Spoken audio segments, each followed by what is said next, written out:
Very early stream today, because that is when I have time today. That is when I have the most time, is early in the morning. For me, it's early in the morning. Very early stream today. We are finishing up what is left of Scarlet Hollow.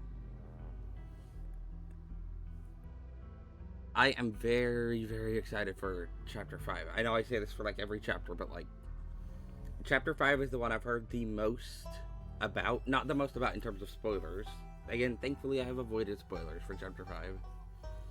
I've avoided spoilers for pretty much any of this game. But I have heard the most talk about Chapter 5, which makes sense with it coming out recently. Like, what, just over a month ago? And I am very excited for Chapter 5. Should be very, very fun. I'm interested in what's going to happen. Because a lot of these chapters have left me with an idea of what's going to happen the next chapter. Like, Chapter 1, I don't know if I necessarily knew we were going into the mines. Apologies if you can hear that. My dog is barking. I don't think you will be able to.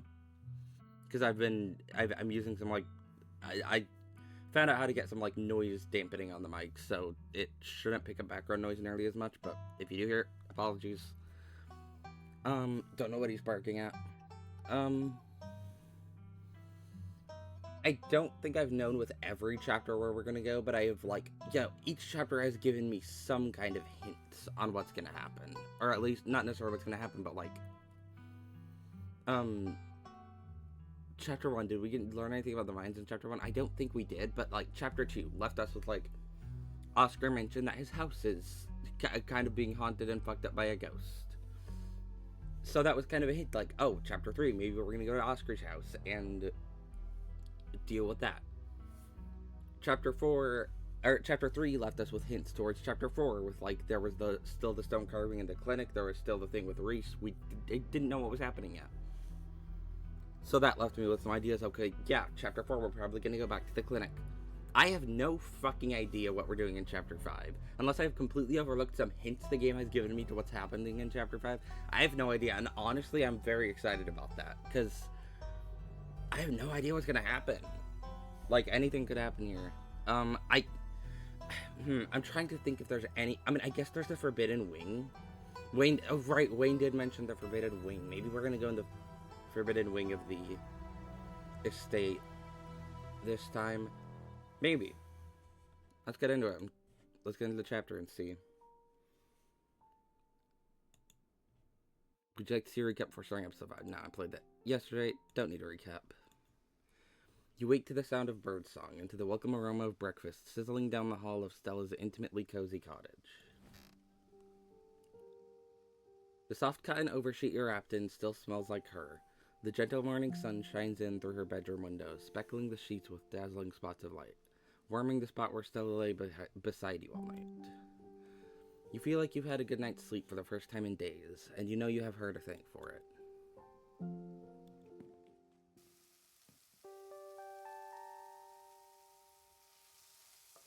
Hi, Gretchen. Well, if it isn't Stella's little overnight guest, so happy that she finally seems to be adding a third member to our little pack of 2. Though I hope you know you'll need to make space for little me in that bed if you intend to spend any more time of your evenings here. We come as a pair, she and I. Lilac, I hope it wasn't too noisy in here. I wanted you to be able to get some more sleep. I know it's early. Still, it can't be too bad to wake up to somebody making pancakes for you, even if it is at the crack of dawn.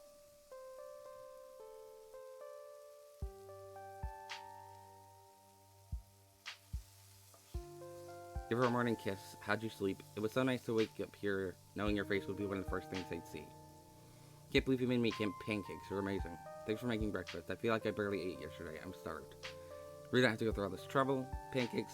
Oh, I want something else. Say nothing. Give her a kiss. You take a step forward, leaning in close. You can feel Stella's smile broaden as you plant a gentle kiss on her cheek. Aww. Oh, Lilac, you can do better than that. Before you can pull away, she takes your face in her flour-dusted hands, pressing her soft lips to yours. Sweet. I am glad I went with this Romance Path. I am interested in the other ones. Reese's is probably the one I'm most interested in, other than this one. She smirks as she turns back to the pan. I think Reese and then probably Kanika is the next most I'm interested in.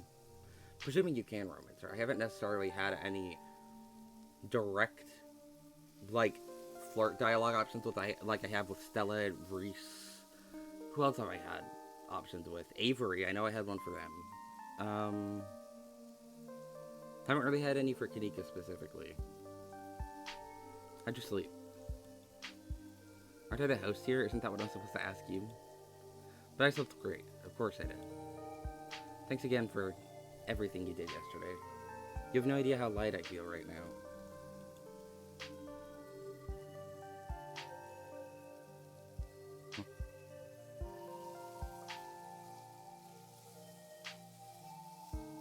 Stella's gentle smile spreads into a grin. Why aren't you romantic? If you think my looks are nice, wait till you try my pancakes. These are what will have you coming back for more. And that's the last one. Let's have ourselves a breakfast feast. Stella motions with a pancake-laden plate towards the table. You take a seat. Take a bite of your pancakes. They're incredible. A perfectly crispy crust with a light and fluffy interior still steaming from the heat of the pan, with a generous pour of maple syrup adding a flavor of sweetness. A rich buttery aftertaste lingers on our palate. A stack of these, made with love by someone who cares about you, is the perfect way to start your day. Should we talk about Reese? I mean, I feel like I should.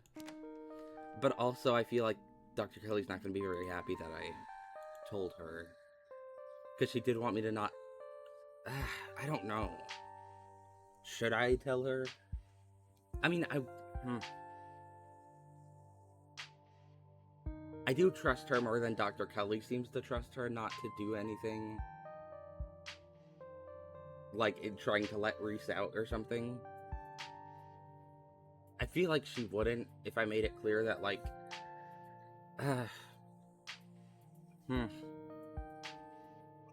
If I made it clear that, like...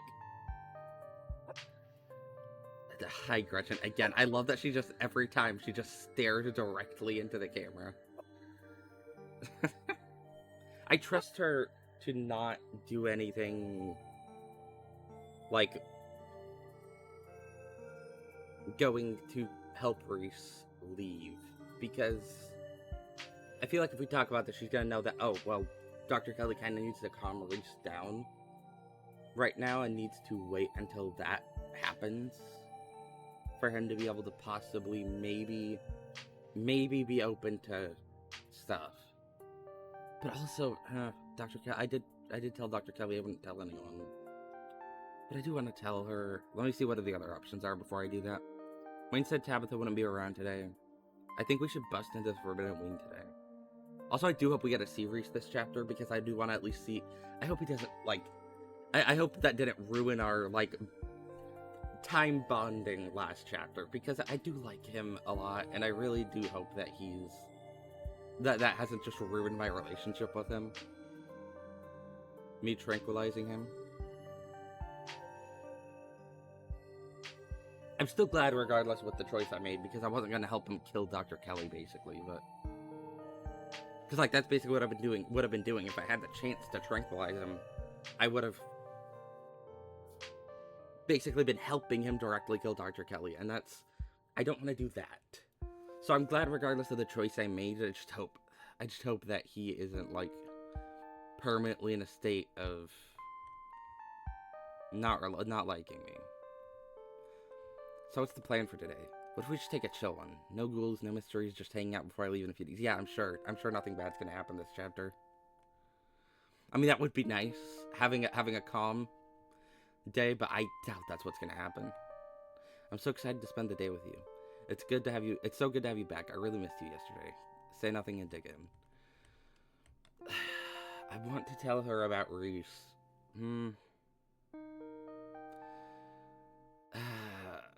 You know, whatever. It's... No choices are the wrong ones. I am going to make this choice. Why? Did something happen? Kind of, yeah. You take a deep breath, then proceed to explain everything.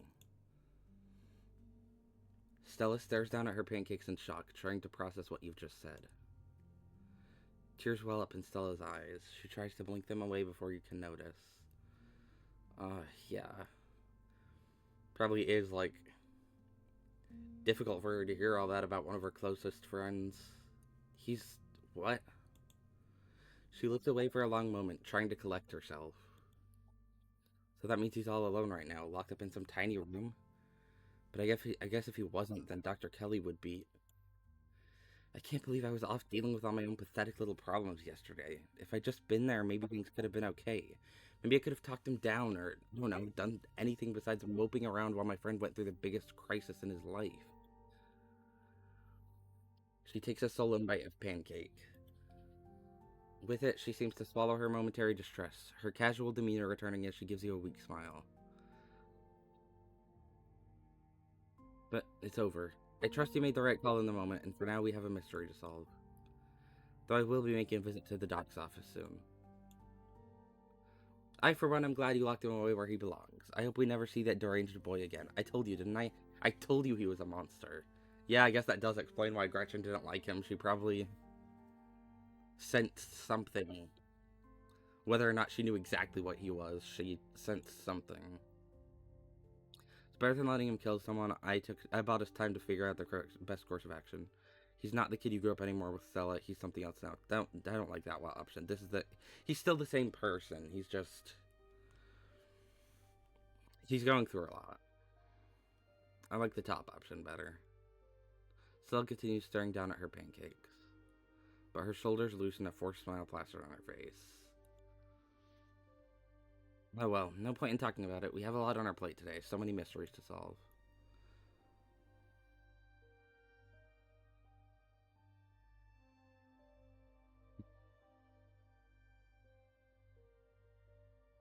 What's the plan for today? I've been thinking about that. Seems like everything that's happened so far is connected to your family. I've been itching to explore the Forbidden Wings since I first started hanging out with Tabby. We could. Maybe we can sneak in today and see if it has any clues.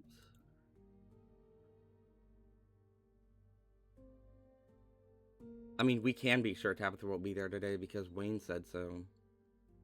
I can be sure Tabitha won't be there. I'll use the explore option anyway. I know Tabitha. She'll be at work. I am interested in the Forbidden Wing. I've been interested in that since the start of the game. Plus, isn't there a strike going on or something? No way is she going to be relaxing at home today. We'll have the place to ourselves. As soon as Tabitha told me the Forbidden Wing was forbidden, I've needed to see what's in there. Yeah, that's kind of true to what I'm... Hell yeah, let's snoop.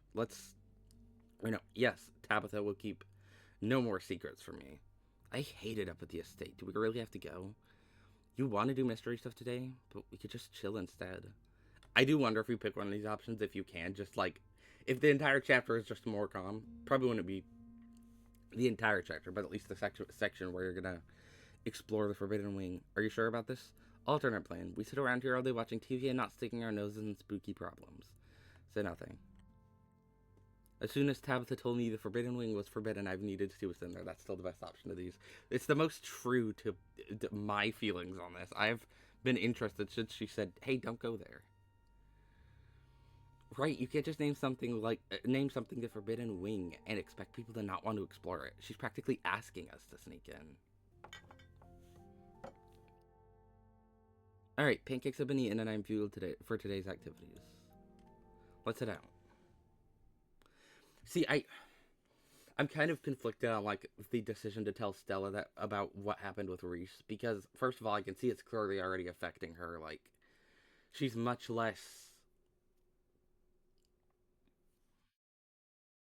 clearly much less happy than at first in the morning, but also I feel like it's better to tell her now than have her inevitably find out later in the game, and whenever she finds out that I knew the whole time, she would probably have wanted me to tell her at some point.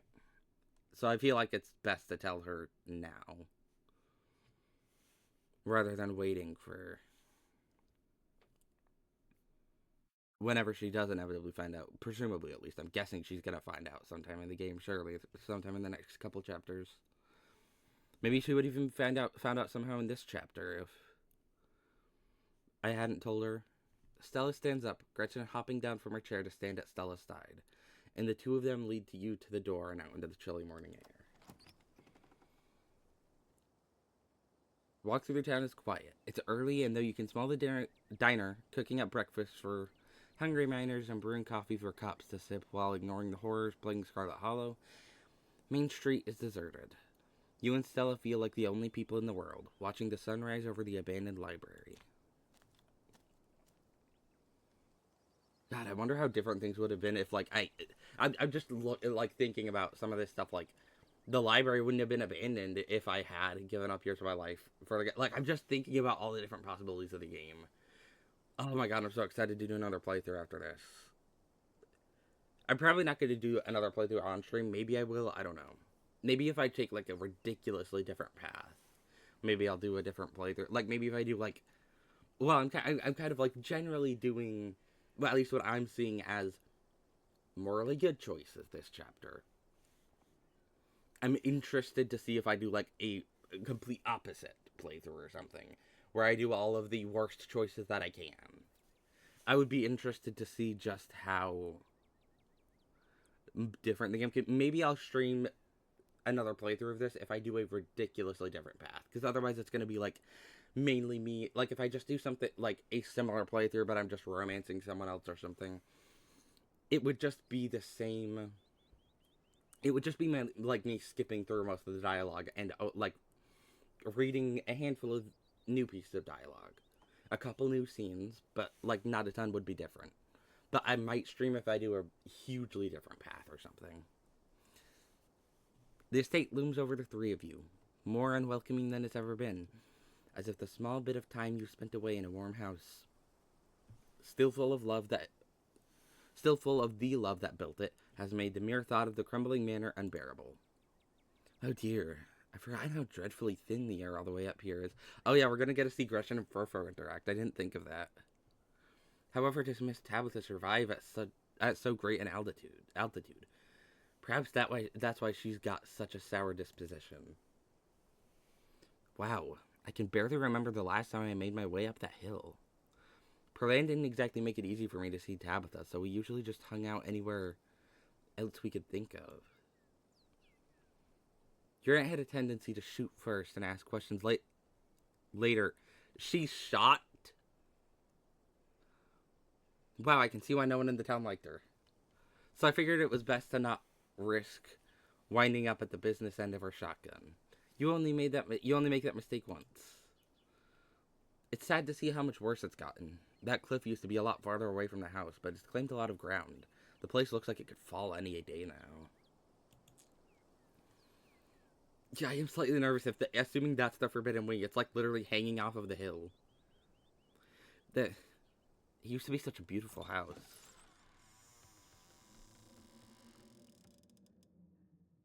Together you cross the threshold, the ancient door creaking open to reveal the familiar, dusty foyer. Knowing Tabitha isn't here to keep you in line gives the place a new feeling, like you have complete ownership of the place, and that any secrets it once held are yours to be uncovered. If only you can figure out where to look. I see Gretchen behind that text box. Wait, is there any other secrets? I should probably, like, that's not a secret, but, like, again, after seeing Wayne hanging out on a porch, like, I'm a bit more... I don't see anything. Okay, I don't see anything. Any ditchlings looking up from holes on the stairs or something? No? You can feel how much the floor is tilting. Jeez, the place has really gone to the dogs since the last time I was here. But I take offense to that. If it had gone to the dogs, there would be considerably more comfortable pillows and considerably less cat. I can smell her already. That loathsome feline stench pervades every inch of this house. Everything feels so much older and disused. I can't believe Tabitha is still living here. I'm sure she has a lot of memories tying her to the place, but it feels like it could come down around our ears any second. So, where to first? Might as well save since I'm in a new segment of the chapter. Also, can I get a drink very quickly before we go into the exploring the house?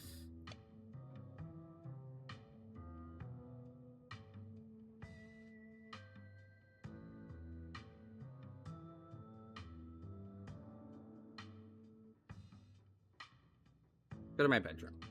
Let's go up to my room first. Oh, got something up there you want to show me? Still gives you a flirtatious wink. Lead the way. The two of you make your way up the rickety stairs and into the guest room. Oh, I guess I could check if the dolls moved at all in the closet, if anyone's clearly been in there. Diable.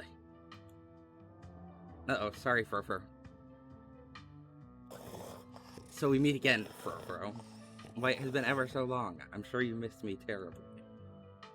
If only you were in the grave where you belonged, I could spit upon it. You'll have to wait a while to indulge in that pleasure, my dear feline friend. Ah, they're friends.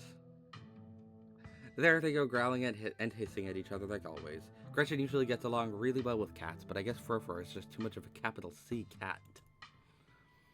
Ah. Well, I'm loath to part with the lovely warm spot I've made in these empty sheets. I cannot stomach your foul doggy stench any longer. Furfur leaps from her spot on the bed, launching into the hallway and galloping down the stairs. Good riddance. Anyway, if I remember correctly, this is Perlane's old room, right? Tabitha really wasted no time getting this place turned over for guests. Someone has been here. The closet is wide open and its contents have been dragged out into the room.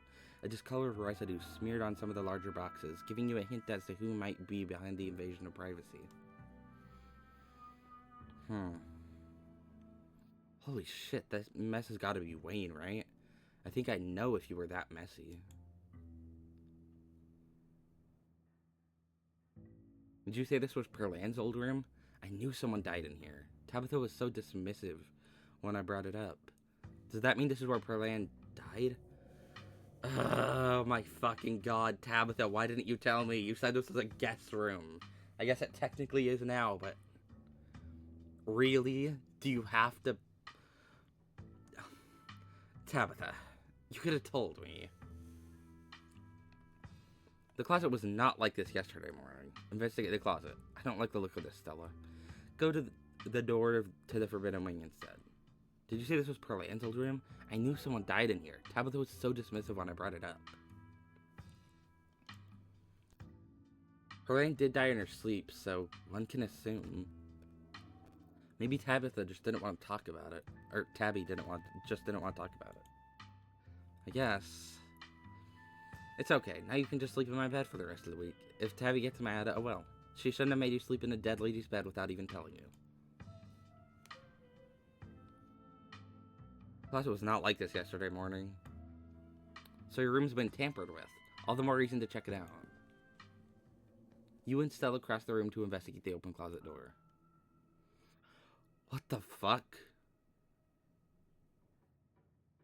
The back of it hangs slightly ajar. It looks like it was never a solid wall at all, but rather a door, previously hidden behind a pile of boxes and papers that was dragged out of the way overnight. There is no doorknob, but only a small circle of metal where a doorknob would be punctuated with a keyhole. Oh. Is this the way into the Forbidden Wing? Because I was going to say, like, how are we going to get past, like, bolted and chained up doors to the Forbidden Wing, but I guess this might be our way in. Is that a hidden door? Yes, I knew it. I knew there were going to be hidden passages. Stella whips out her camera, nearly fumbling and dropping it in excitement. But she regains her steadiness, aiming into the gloom of the closet at the silver light from the room beyond. Stellars, you are not going to believe this.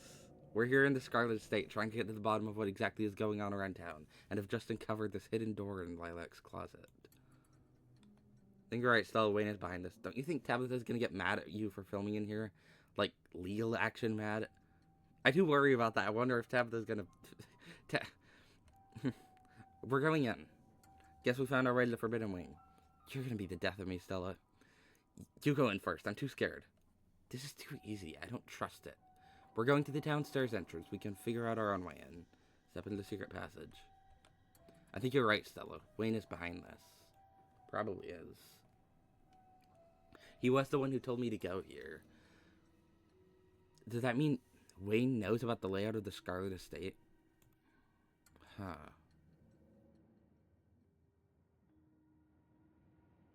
Hmm. Who is Wayne?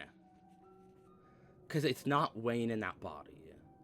Again, like, I am sure it's not Wayne in that body with the phrasing of some of the stuff in Chapter 3.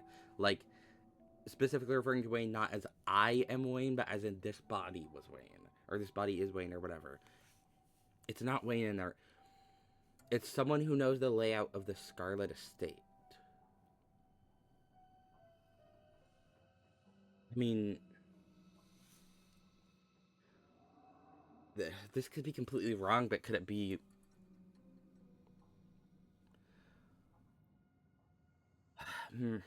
I don't know. I mean, because specifically Wayne seems to be leading us to the carvings in some way. Or, well, is he the one leading us to the carvings, or maybe the carvings are separate from Wayne or something? I don't know if he's necessarily said anything specific about the carvings. And he doesn't like the Shaws, seemingly. Or at least he doesn't like Charlie Shaw.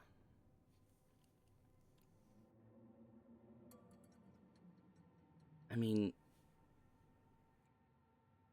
if we're thinking about ghosts of who this might be, I imagine it would be a Scarlet, because they know the outlay layout. Fucking Jesus Christ! This is what I get for streaming early in the morning. The layout of the Scarlet Estate. So it's presumably a Scarlet, or it could just be someone who had regular contact with the Scarlets, I guess. But if they know the layout, like, of the estate intimately enough to know of a hidden door in a closet in a bedroom, it's got to be a Scarlet, right? I mean, if he is leading me to the carvings, because he kind of has been showing up a lot where the carvings have been, right? Like, chapter 1 he didn't, obviously, because there was not a carving in chapter 1, but chapter 2 he showed up at the mines, not in the mines but outside of the mines still. So chapter 3 he showed up in the vision that led me to the carving. Chapter 4 he showed up at Reese's house where the carving was. And chapter 5, and at the end of chapter 4 he showed up at Stella's house and told me to go to the Forbidden Wing, where we're presumably going to find another carving. So, and this seems to be... These seem to be telling a hidden story about the Scarlets, right? Like, the carvings are telling stuff about the Scarlets that no one else knows, seemingly. The Shaws were not actually the ones that caused the collapse. Scarlets were... And then there's that Teddy guy who was supposedly killed in a cave-in, but I don't think he was, judging by the last vision. Could this be him inhabiting Wayne's body and wanting to give this story to a Scarlet who hasn't been kind of indoctrinated into the mining business and like kind of like fed propaganda or whatever about the Scarlet family, that, oh no, we're the good ones, we didn't cause the cave in, the awful Shaws are the ones that caused the cave in, we're good, we are the rightful owners of the mines. Because he seemingly died from something very suspicious. I don't know, maybe that's it could be completely off base, but I don't think it's Wayne in there, so it could be. You know, I'm really starting to wonder what he has to do with all this. I don't like how close he seems to think he is with you, but maybe he knows what's going on. I wonder if he thinks he's close with me because he's also a Scarlet. Don't you think Tabitha's gonna get mad at you for filming in here like the election mat? Maybe. I guess. That's the nature of journalism. I take risks to get information out into the world, whether that's the risk of bodily harm or legal consequences for sneaking into my friend's old house. If we don't find anything, I don't post anything. But if we do find something and it blows your dark, possibly incriminating family secrets wide open, well, I guess that's a problem for future Stella to figure out. Fair enough. We're going in. That's right. You both step forward, Stella filling as she dramatically opens the door, its hinges creaking appropriately. Together you enter the forbidden wing of the Scarlet Estate. The room you find yourselves in is mostly barren, with no real furniture to speak of. The wallpaper is peeling with neglect, and the floor tilts uncomfortably beneath you. Yeah, we gotta be like right on the edge of that hill, right? The wallpaper is oh wait, yeah, I already read that bit. Already you can see why Tabitha would be so intent on keeping you out of these unused rooms. This doesn't feel like a place for humans anymore. Yeah, she did mention the floor is very unstable too. Stella continues forward excitedly, camera held up to catch every detail. You follow her into the hallway beyond the small forgotten room. Wow, an exclusive look at the ruins of the Scarlet Estate. Even if we don't find anything supernatural in here, this is already great stuff. Oh, Stella, it's a miracle we've survived so long. The places you drag me to sometimes. My goodness gracious. Before you is a long hallway. Dust dances in the weak sunlight, beaming in through cracked glass. A tinge of mildew stings your nose, warning you away, though there's nowhere else to run to now. An ornate entryway, its door gone, breaks the monotony of the faded wallpaper, and a staircase looms at the far end. Oh, those are fresh prints. Probably Wayne then, right?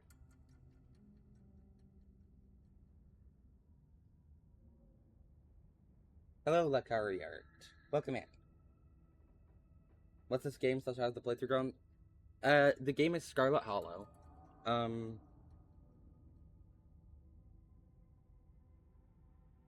the game's going well. We just started chapter 5, which is the latest chapter that is currently out. Gonna be 7 in total, 5 are out right now. It's going really well so far. Let me think about like what's happened so far. We broke into the Wait, hold on just a second.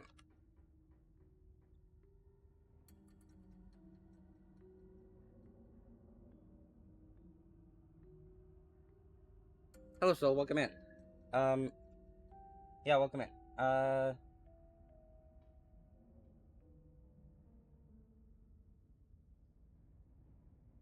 The game is going well so far. We just broke into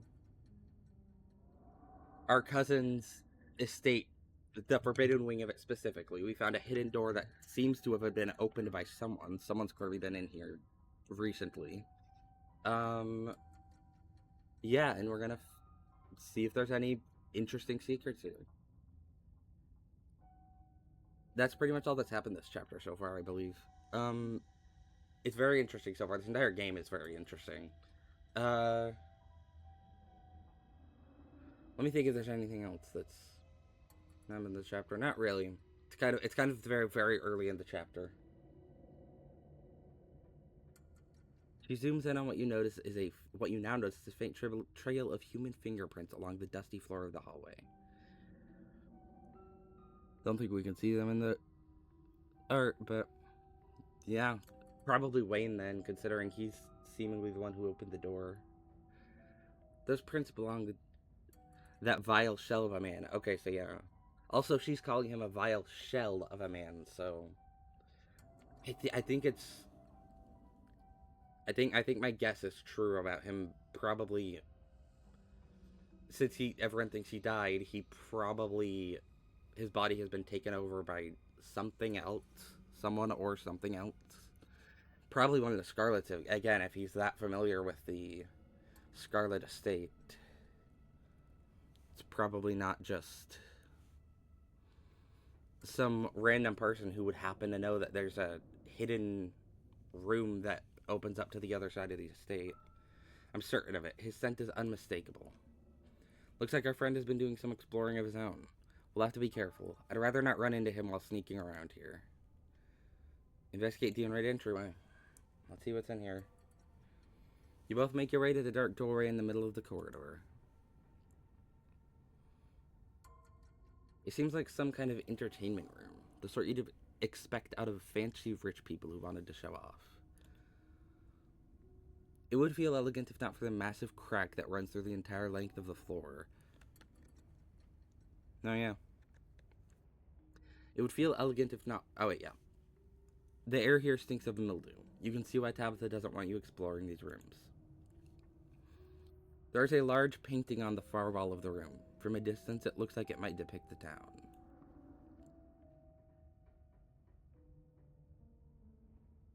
Jeez, it's a miracle any of this is still standing. Tabitha should really think about moving before this half of the house decides to finish falling off the cliff.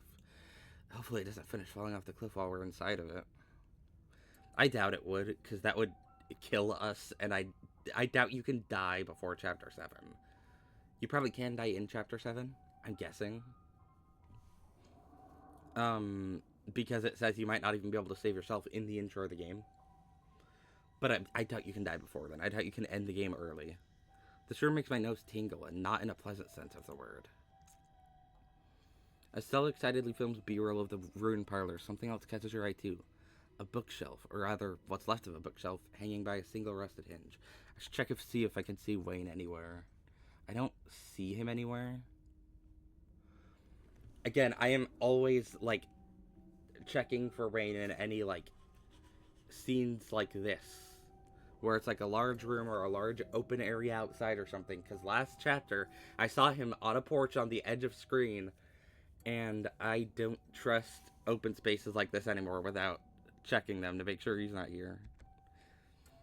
I don't necessarily distrust him, but it's just fun to see if he's here at all, because he clearly has been here recently. Probably still is here somewhere. Its sagging shelves reveal some sunless space beyond, once hidden, now exposed by the rot of this house. And it seems that Stella has spotted it too, as she turns her camera towards the dark entryway. A hidden room? Oh man, the fans are going to love this. Examine the painting. Investigate the hidden room. I don't think we should go in there, Stella. Go back to the hallway. Examine the painting. I'm interested. Maybe it's going to have something. I wouldn't be surprised in a game like this if the painting has some secret where it's like there's some spot on the town that isn't there right now or something. Like you could see some like building there that isn't currently in town, and if you go there you'll find another carving or something. I don't know. Let me see. Okay. I don't necessarily notice anything off about the map. The painting highlights a number of old buildings and locales, many of which you've already visited.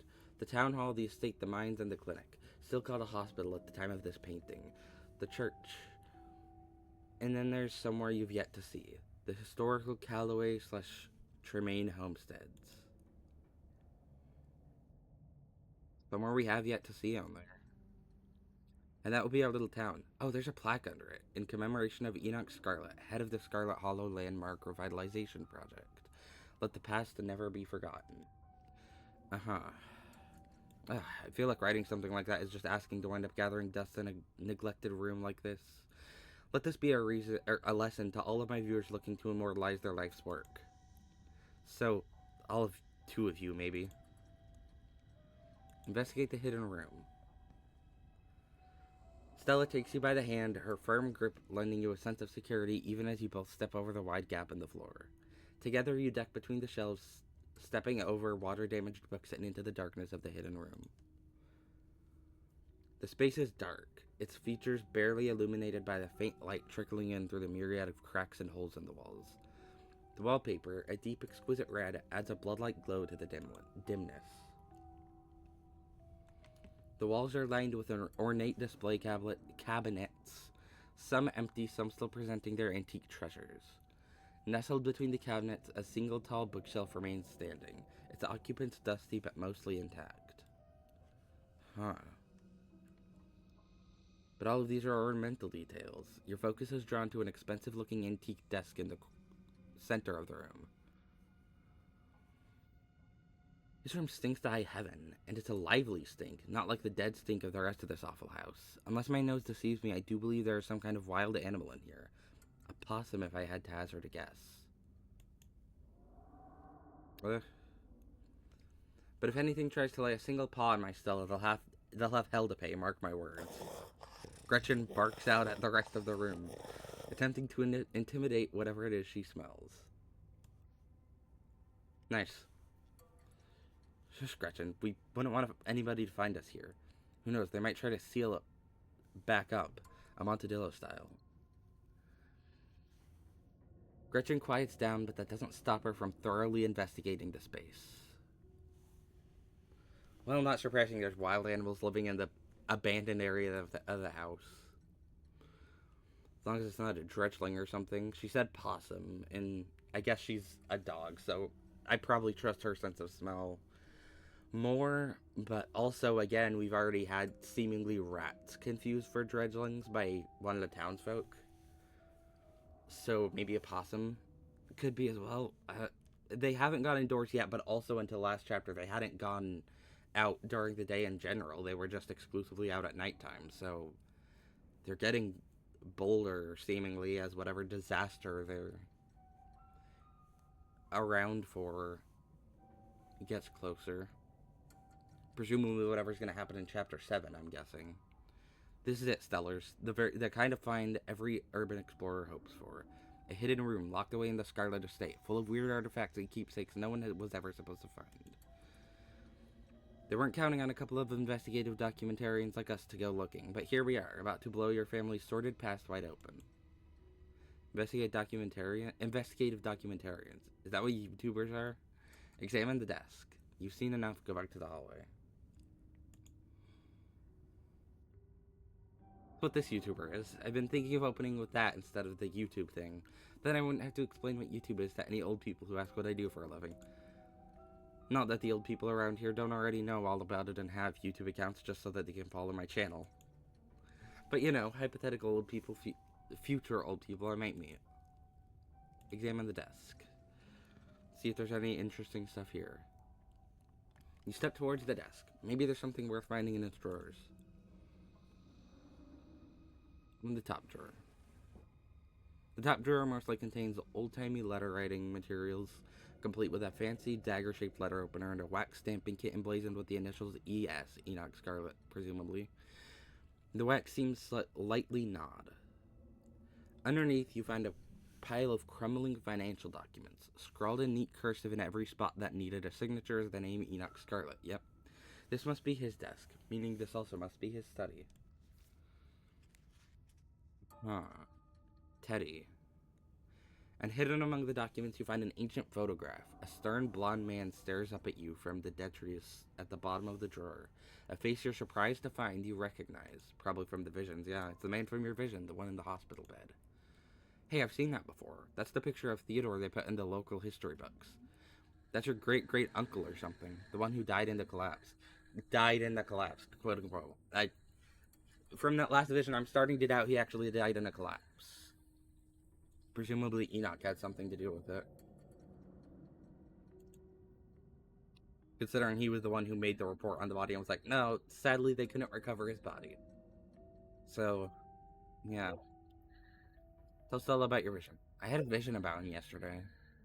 No way. Enoch was about to take Teddy home from the hospital after the collapse, but afterwards he told the doctor that it was just an imposter. He didn't die in the collapse. Enoch just said he did. But I also saw him promising Teddy that a witch was going to solve their problems. Enoch said that he was working with a witch and that she'd be able to help him fix things, but this was in the hospital after the collapse. Leave it at that. Interesting. So Teddy just hurt his leg in the collapse. And Enoch said, oh no, they couldn't recover his body. That was just some imposter. So he killed Teddy then, right? Like, he said a witch was going to be able to solve their problem. So either he killed Teddy or the witch killed Teddy. And I'm betting that the witch is Sybil, because she has been acting very fucking suspicious since the end of Chapter 3. And even more so in Chapter 4. She gave me tea that made her, that made me unable to not trust her. Thank God I have the mystic trait so that I could counteract that effect and actually say what I wanted to instead of just blindly trusting her. I don't trust her though. No.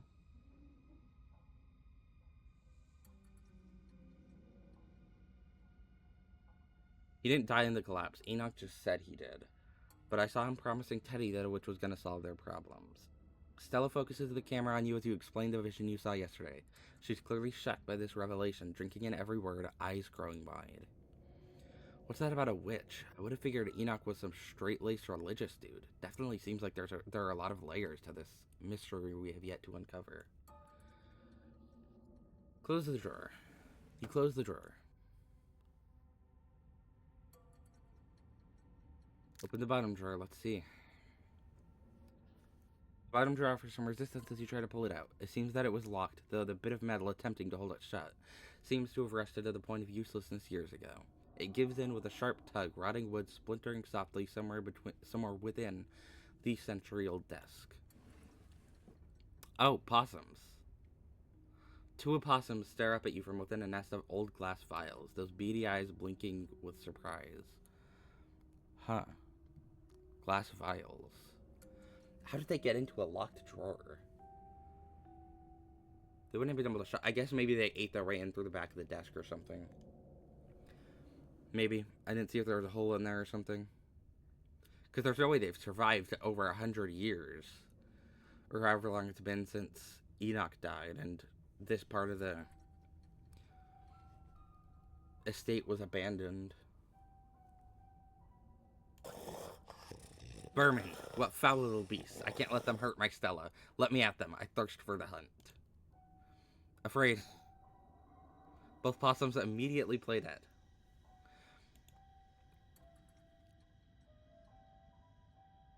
Please, Gretchen, calm down. I'm not letting you go after a couple poor little possums. You don't even have teeth. This isn't a fight you're gonna win. Opossums. Rather. Stella reaches out a foot, holding the squirming Gretchen close to her chest, and slides the drawer shut. I was interested in the glass bottles. They seem to have messages in them. The opossums are safely stored away where the bloodthirsty, toothless pug can't try to wrap her gums around their little throats.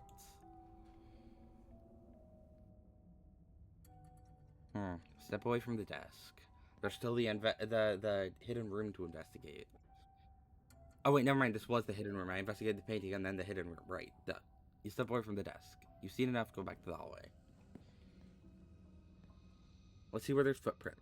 Footprints lead.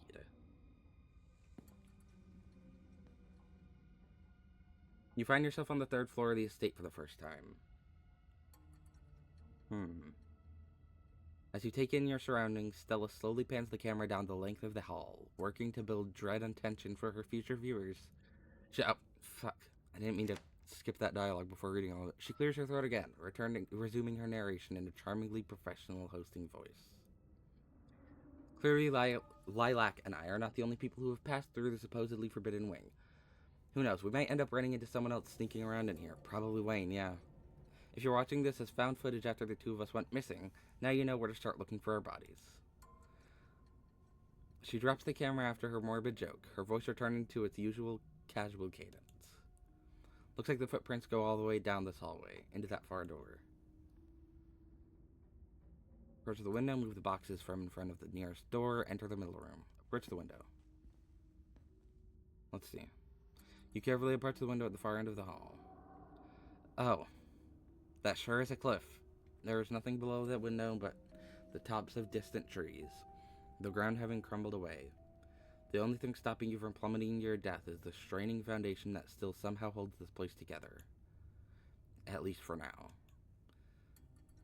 Yeah, the game is foreshadowing the forbidden wing of the mansion falling down the hill very hard this episode. Jesus. Move the boxes from in front of the nearest door. The boxes slide out of the way with a bit of elbow grease. You push past them into the room beyond. I was so fixated on the footprints, I didn't even realize there was a room here. That probably means it has some really good stuff. The kind of stuff people put away hoping nobody will ever find it. The kind of stuff that makes for a great video. The room is coldly empty. The large antique bed has made its sheets ancient and dusty, but still somehow giving off the feeling of tidiness. Even with cobwebs stretched between each corner of its four-poster frame. Search the desk first. You step towards the desk, its drawers practically overflowing with stationery. You start opening drawers. Each one is filled with paper, stacked haphazardly, practically spilling out as you attempt to dig through for anything important. There better not be any more vermin in these drawers. I've met just about enough uncivilized creatures for today, thank you very much. I love talking with animals. I'm so glad I picked that as one of my traits at the start. All these bills and receipts are in Edwardine's name. Guess we know whose desk this is.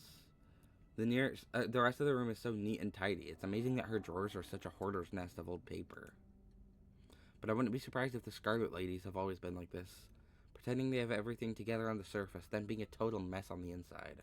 Sounds like Tabby to a T. Oh, don't tell her I ever said that. When you reach the bottom right drawers, you find something entirely different. Greeting cards, letters, small wrapped packages. Some open, some sealed, some crumpled into messy balls. You open one of the cards. Both pages are taken up by a handwritten note. Tabby, hope you're doing well. Not a day goes by that I don't miss you. Hope Pearland treats you to your best Christmas yet. I'm not sure what sort of doodads you're into these days, so I sent a little something that made me think of you. Huh. Did Tabitha used to use this room, I wonder? But this seems very much longer abandoned than much longer abandoned than just when Tabitha would have been a kid. I'm sure they were the best shells of the bunch. Not sure how many or how rare any of them are, but they're awful pretty and they've still got that beach smell. And make sure you put your ear up to them too. It doesn't compare to the real thing, but it comes close enough. And in case you think that makes me a cheapskate, I made sure to send along a little cash too, just so you can get yourself something a little nicer than glorified beach trash. Make sure you get Pearland to take you to the nice toy store, because that's where I'd take you if I was here. There. If you get the time, I'd love to hear from you. I miss you so much, Tabby, and I'm always thinking of you. You can come out and visit me anytime. I know you've always wanted to see what it's like out east. I've made sure to write out my address on the back of this card, just in case you didn't know how to get a hold of me. Been missing you, my incredible, wonderful, amazing daughter. All my love, Dad. Wonder why they're here. Again, unless this is Tabitha's room. But again, from when she was a kid, like, this feels like it's been abandoned longer than that. Stella lowers the camera, averting its gaze from the deeply personal letters. Tabby said her dad never tried to get in touch, that he just abandoned her. Was her mom hiding these letters, I wonder, then? She hid them in here? You pull out another from closer to the top of the pile. Happy birthday, Tabby. It's me again, your old dad. So, the big 2-0. I can't believe my daughter is such an adult. In my mind, you're still that bouncy little kid doing cartwheels on the front lawn, telling me what various sounds animals make, like you're the professor of animal noises. I have no idea if you read these, but I'll keep writing them, even if it sometimes feels like I'm writing them to a ghost. I mean, we haven't spoken in almost 15 years. You're a whole human being now, and I have no idea what you're like. Fuck, that's sad.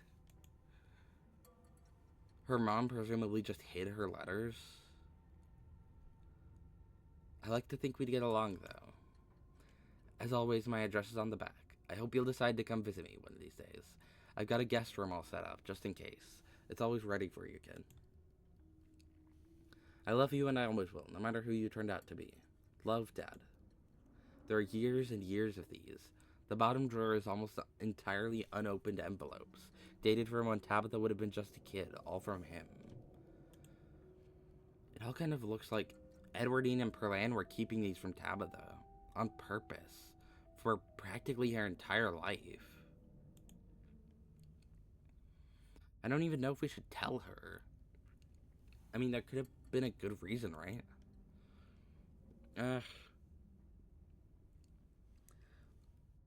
Like, maybe he was awful and telling her would just be painful and dredge up bad memories. But I don't know. Maybe she's right, but also I have a feeling this is just... I mean, listen, knowing what we know about her mom, she was not a very nice person. She was kind of an asshole that everyone in town had apparently held guns to anyone who came to her property without her permission. Not even who came into the property. From according to Stella, just even walking up to the property was a bit more than she would have risked. I have a feeling it was not for a good reason. Maybe it's because, I don't know. I'm not entirely sure. You have to tell her, Stella. I'd want to know. Tabitha deserves one good thing in her life. I don't care if she yells at us for snooping around back here. If we tell her, she'll know we were in here. That is true, but also, like, I don't know. If she did have a good relationship with her dad before he left, then I feel like she would like to know, even if it comes with the knowledge that we came into the Forbidden Wing. Do we need to make our relationship with Perlan even more complicated than it already is? For all we know, he's dead or he sucks. Yeah, but we know her mom sucked, so... Ugh. How about you tell her after I leave? I'm not sure I want to deal with the fallout of this. You know her better than I do, Stella. What do you think she'd want us to do? That is true. She does know Tabitha better than I do, so maybe I'll ask her. Say nothing. Stella's known her a lot of her life, and I've just met her a few days ago. I don't think Tabby's the kind of person to hide from the truth. She'd want to know. And I'd want to know too, I think, if I were her. Stella stuffs a handful of letters into her bag. Search the closet. Let's see. See, I'm guessing this wasn't Tabitha's room then. Probably someone, probably her mom went into the Forbidden Wing to hide them. You make your way to the closet. It's as lifeless and tidy as the rest of the room. It seems Edwardian kept things neat and orderly, or as neat and orderly as she could, considering the decaying state of the place. This looks to me like where Perlan would go shopping for Tabby's clothes. It's exactly the sort of thing she wears. In fact, I'm pretty sure I've seen her in that dress before. Huh. The only thing here besides her clothes and shoes is a box, shoved off to one side. You pick it up. Child-sized overalls, striped shirts, a small pair of trousers with suspenders still attached. One of those little sailor suits boys from the 50s were always wearing. Boys' clothes, that's weird. When was the last time a boy was born into the family? Yeah. Hmm. That. Hmm. That's blood, right? That's blood, right? Yeah, maybe we should go. Maybe that would be the good thing to do here.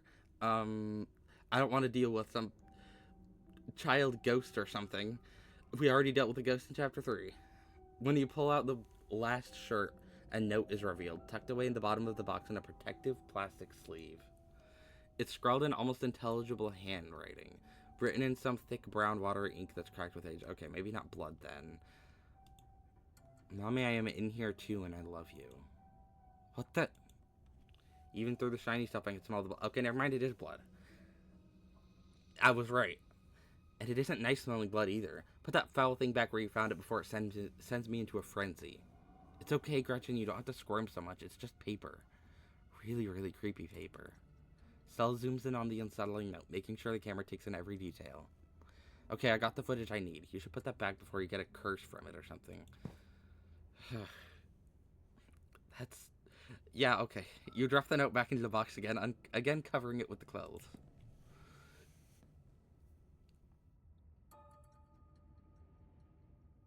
Folks, what you just saw was found in the bottom of a box of boys' clothes hidden away in Edwardine Scarlet's closet.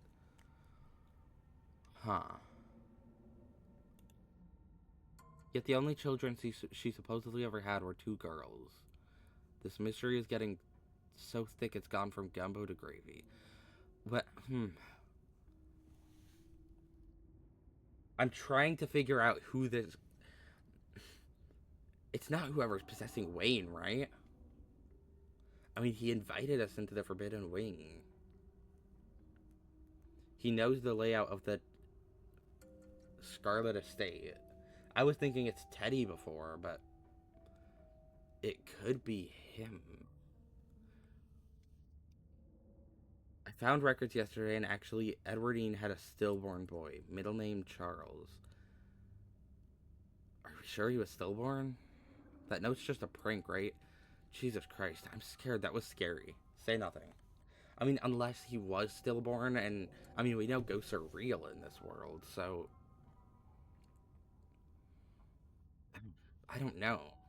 I'm starting to think that might be who Wayne is. Quote unquote Wayne, whatever is inhabiting Wayne's body.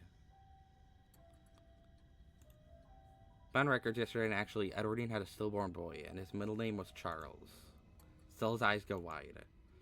No way. You're not just winding me up, right? Because that's a bombshell. I mean, do you think Charlie... But then... Oh my god. Okay, hear me out. What if he wasn't stillborn? I mean, he would have been a bastard son, right? And with Enoch the way he was, and the fact that your family has the whole Southern Gothic thing going on. I hope we find more about this. Forget about gravy. The mystery just boiled over. You're done here. Return to the hallway. Oh, this has... I'm that's my current guess, is that that's Wayne. Or again, whatever's inhabiting Wayne's body, because that clearly is not actually Wayne there. You and Stella return to the hallway. Explore the middle room. Oh boy, we've got a haunted nursery, everybody. Oh. We just found the bloody child handwriting note. Now we're going into a nursery. Okay. Check the bookshelf. The top shelf is occupied by antique picture books. Dick and Jane nursery rhymes, ancient editions of Grimm's fairy tales.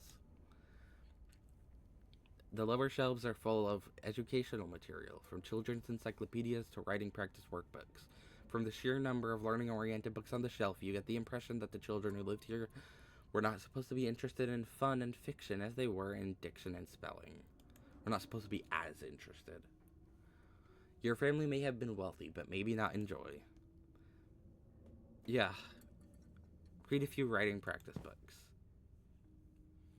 You read through a few of the practice workbooks, gently turning the near crumbling pages. Reasons Mommy should take me and Mary Bell to the zoo. 1, we have been very good girls and I have cried for the whole week. Mary Bell says elephants are so big and I would like to see. 1, 3, I think it would be fun and Mommy would have a good time. All are signed with carefully scrawled signature of Alexandra Scarlett. Do we know that name? I don't think so. You flip through the rest of the book. Your eyes unfocused as the many practice sentences and letter copying pages flash by. But something near the back of the book gives you pause. Oh, it's not written in blood, is it? No. Okay, maybe not. In a section that starts with the prompt, today Alexandra continues with talked to the boy in the wall. Oh, yay. Yay. I love haunted shit. Yay. Yep. The boy in the wall. Are you kidding me? People are gonna think I planted this or something. It's just too creepy. It's just too creepy. Yeah. Hold on a minute. The little boy's clothes, the note, the fact that Edwardine had a bastard son at some point. Now a boy in the wall. Okay. This is all starting to add up. Could be a ghost situation, or there's a secret room.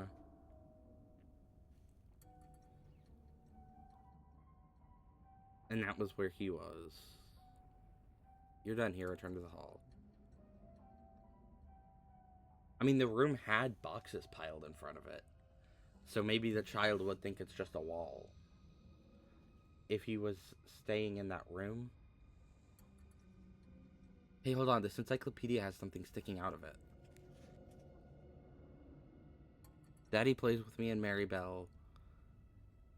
If my family goes to the zoo. If Mommy and Grandpa took us to work. If me and Mary Bell and Mommy and Daddy and Grandpa have a picnic. Uh-huh.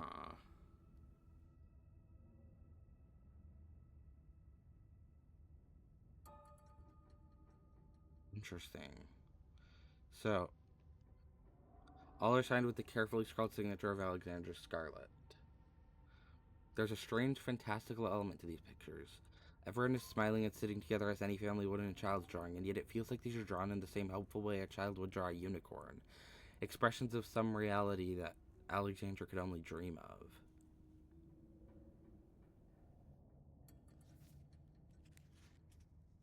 There are less joyful illustrations as well. Daddy napping shows their father sleeping in a chair, a bottle of brown liquid conspicuously drawn on the table next to him. The girls hovering in the doorway some distance away. Yeah, okay, that tracks with what we've learned. Mommy going to work shows the girls crying in the upstairs window of a house as their mother walks away, an angry frown scrawled on her face. Wow, these are awful. The viewers are going to eat this up. You get the feeling these are more accurate depictions of the girls' lives. The boy in the wall. The last picture you pull out gives you pause. There's a new figure here, seemingly drawn behind a barrier. The two girls sit on the other side, smiles on their cartoon faces. Uh-huh. The boy in the wall. There he is again. I'm assuming at this point he was definitely real. I wonder what he looked like, if they ever actually saw him. Stella makes sure to linger on the image, getting plenty of B-roll of the scribbled lines. You're done here, return to the hall. Notice that the wall, I mean, that could have just been the particular color that was used, but if I'm wanting to connect this somewhat, the wall was scribbled in something that looked, I don't think it was blood there. I think it was just like crayon or something, but it's specifically in a color that looks like the blood on the paper that was written in the room. And that could just be coincidence with whatever color they chose to have that done in. But it's just something I noticed. You and Stella make your way back to the hallway. Follow the trail into the farthest room. You continue following the trail of footprints, approaching the farthest room down the hall. The door was clearly meant to be hidden, but it's been left open. Oh, perhaps where he lived? Where in the world have you taken me? This place is pure evil. Yeah, I'm hearing the breathing. It's okay, Gretchen. It's just a big empty room. There's nothing to be scared of. Wayne, are you in here? Is this where Wayne went? That's my guess still, is that Wayne is the boy in the wall. Whether or not he's alive, actually, I don't know. It pains you to stand in this space. I don't think Wayne himself is the boy in the wall noted, because specifically, like, him and Tabitha clearly had a thing at some point. I don't think he is a Scarlet, but I think that Wayne died, and, like, the ghost of whoever this boy was is inhabiting his body. I think that's what's going on. It pains you to stand in this space. Emotions hang over you, strong, oppressive, and overwhelming thoughts that threaten to fill your lungs. You don't feel death here. You feel something worse. A deeper loss. One that's left a wound that has refused to scar. Oh, the soundtrack here is good. You can't help but fixate on the carpet in the center of the room. The corner is crumpled as if it had been recently moved. Presumably by Wayne. There's a hatch under that, I'm guessing. Or a summoning circle of some sort, judging by the white edge of a circle. Move the carpet, I guess. You pull the carpet up, exposing the bare floor and revealing what lies underneath. Yeah, a summoning circle, okay. One would guess, at least. Maybe this is a circle drawn for something else. That isn't summoning something specifically, but it's something. An ornate string of sigils. Unless the witch isn't necessarily Sybil, but the witch was one of the Scarlet. These look very spell-like in nature. And ornate rings of... No, because... I guess it was Charlie Shaw the vision was from, because I'm going to say if the witch was a Scarlet, then the Scarlets probably would have known the witch. But I guess if the vision in chapter 3 was from the viewpoint of Charlie Shaw, then he's not a Scarlet, so maybe. I don't know. An ornate ring of sigils has been carved onto the floor, 5 along the edges, with a 6th in the center. The circle emits a now uncomfortably familiar feeling. Same as the carving, I'm guessing? You can feel your gaze forced to crawl over every intricate detail of the carving in front of you. Is this some kind of magic circle in the Scarlet Estate? Oh, wait, no. The witch wasn't a Scarlet. The witch is Sybil. And the Scarlet... remember, she told Enoch... Here, the witch, whoever the witch is, told Enoch... He gave Enoch some sort of spell that he said was going to fix this. Was going to fix something. This is presumably that spell. Clearly Enoch was pretty serious about the whole occult thing. This is about as occult as you can get. But you're far too drawn into a trance to respond to Stella, or to even pay much mind to what she's saying. Your gaze crawls across the intricate details unbidden. The serpents wrapped around the staff give you flashes of the room beyond the morgue, and the darkness that wept through the house once it had been uncovered. The fist and chain makes you feel like you're back in the claustrophobic confines of the mind, surrounded by the angry hammering of its memories. The horns have the same nightmarish, dreamy feeling of the world constructed by the furious ghost of Charles Shaw Jr. Oh, weird. So, hold on. If I were to make some kind of a prediction here,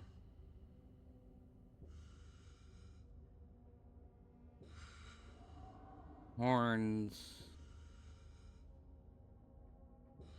I guess that could look like lettering of some kind. I don't know. Where's the arms chained together for the one in the mines? I don't know, these symbols are hard to make out. If I were to make a prediction here, these are the different carvings, or at least representative of the different carvings. There's the horns from the library, snake wrapped around the staff for the morgue, the arms chained together, I think that one would be for the mines. It's kind of hard to see with the blanket and the shade partially obscuring it, but if I were to guess, then these inside symbols would be somewhat representative of where they are. No, I guess because these all look like lettering of some sort, so I guess these are just all the different carvings. So there's going to be 6 carvings, which would make sense because chapter 1 didn't have a carving, and all of these other all the rest of the chapters are presumably each going to have 1 each. Ending with the one in the center, the star. Huh.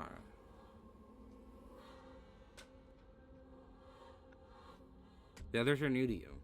The feelings they emit are less intense, giving only vague impressions of what they might be tied to. Golden Fields. I mean, the Golden Fields would be the church, right? There's gotta be one in the church. I mean, I'm guessing, because there seemed to be like a wheat field of some sort, or like at least a field where the alpacas were kept.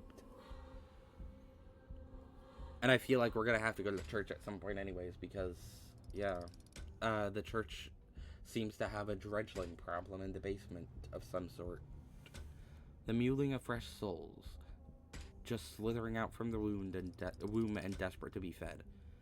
That's the one we're gonna find here, maybe.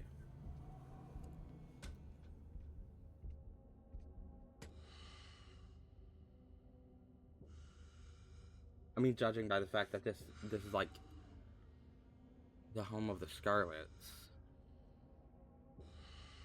Another that rings like bells in your mind, calling you not towards it but away from it, pushing you from its threshold and into the darkness. But then the central symbol is strongest of all. It echoes out across the room, a vast ego proclaiming its dominance. You okay?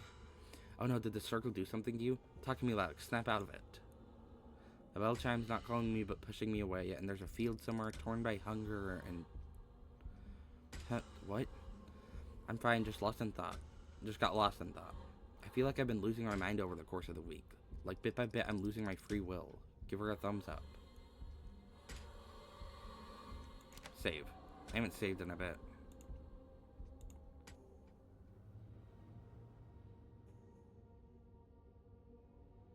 Huh.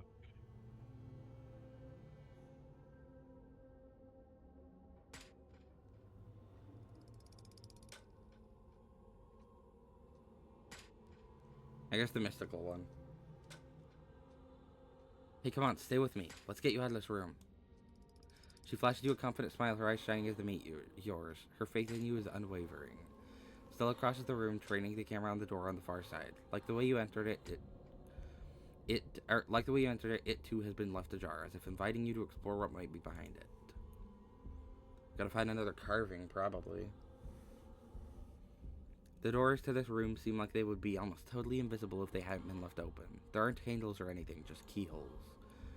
So it's gotta be a hidden passage. Amazing, your family really pulled out all the stops when it comes to creepy stuff. Follow Stella. You exit into a short hallway. There are stairs here leading back down to the lower floors, but there is also another door. It's hanging ajar, the many locks and deadbolts along its edge glimmering in the weak morning light. The door frame itself is gouged and splintered, evidence that some desperate creature tried to save itself from the room beyond, time and time again. The boy in the wall, maybe. Unless it's just an animal that got stuck in there. But that's what I would be guessing is... That's what would make sense, right? Holy shit. My goodness gracious, I simply won't step another foot further. As much as I feel like I should always be at my dearest Stella's side, this is one place I dare not go. It's simply too dreadful. Gretchen's whining reaches a fever pitch. She's okay, I get it. The story room is too scary for a little dog like you. You don't have to go in. Just don't go running off anywhere. See how the edge of the door is all messed up? Looks to me like something didn't want to be put back in there. Oh, I'm nervous to leave Gretchen alone with all the drudglings around and stuff. But I guess it's just one room. It can't hurt too much. Before you can stop her, Stella steps into the little room, her camera drinking in every detail. Oh my god. You step forward to join her, Gretchen remaining rooted to the floor outside. Oh, that's the same doll that was in my closet, is it not? At least very similar.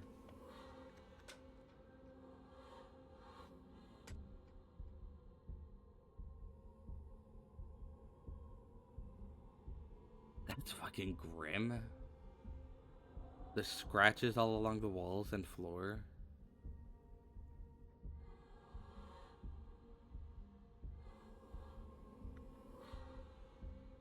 This was a prison cell. Everything about this place reeks of neglected humanity. The walls are covered in scratches, legible words mixed in with the nonsense of desperate clawing. The one window set high in the far wall is fitted with a thick pane of glass, as if the iron bars just beyond it wouldn't be able to be enough to hold the imprisoned. You can't help but notice that the doll from your closet sits watching you from the bed.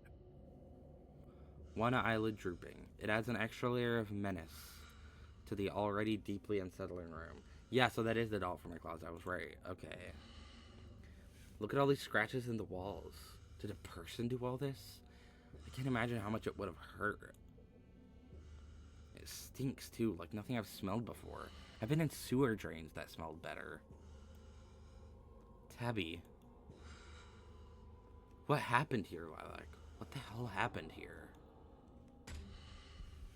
The pain radiating from these walls howls through your mind. Whatever lived here lived in constant torment. I mean... But the etchings on the walls are more than just evidence of the suffering that went on here. Whatever was trapped in these walls was trying to send a message to you or anyone who might happen across it. I mean, the thing I immediately went to was the boy in the wall was who I thought this would be. And maybe that is, but no, right? It's not. I mean, no, it's probably not. Because there had to have been another werewolf in Scarlet Hollow, right?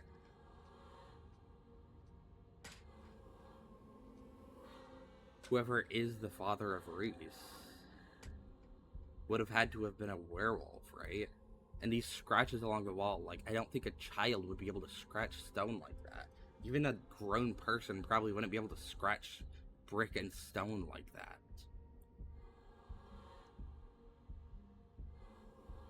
That, that's my guess. I mean, unless, no, I feel like that might be the best guess here, but also maybe it's because there has to have been another werewolf in Scarlet Hollow. Like, otherwise Reese couldn't exist if there was no other werewolves in Scarlet Hollow. But the etchings on the wall. Oh wait, yeah, I already read this.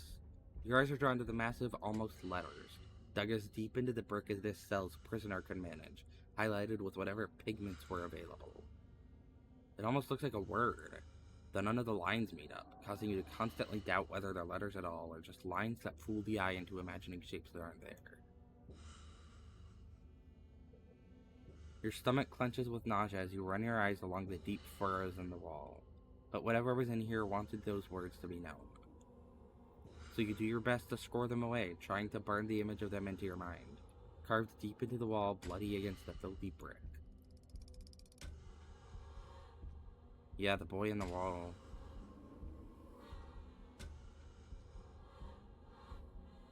God, you're right. It has to be. I mean, I guess unless he had something to scratch the walls with, maybe he wasn't necessarily the werewolf. He might have had some sort of... I mean, I guess he had the door handle, assuming this wasn't just put here by something. That could have been used, yeah. God, you're right. It has to be. This doesn't all feel like old skeletons in the closet either. The smell is too fresh, and some of those locks on the door are modern. Stella lets the statement hang in the air. I just hope Tabitha didn't know about all this. To think it's possible that the whole time we knew each other, all those nights we stayed up late talking, she might have known this existed. No, she didn't know. She wouldn't have let something like this happen. That doll used to be in my closet. I hate that thing. Stella walks over to the doll and examines it. Property of Alexandra. Kids always talked about how she went missing. It's one of our town's urban legends. I wonder if they ever found her body. Maybe there wasn't a body to find.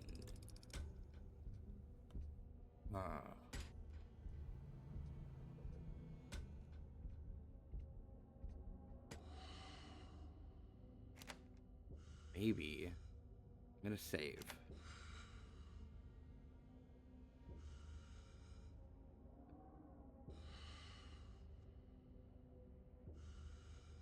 Jesus Christ. Yeah, that's all I have to say right now, really. It's like, holy shit, wow.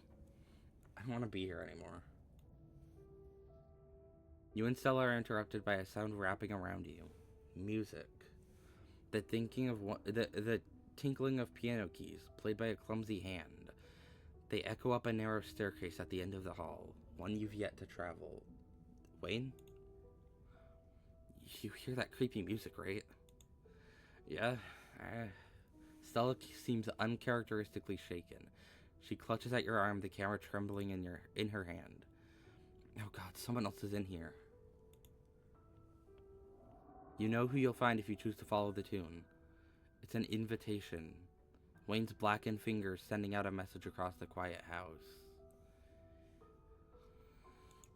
I think, yeah, whatever is inhabiting Wayne's body is the boy in the wall. A Scarlet.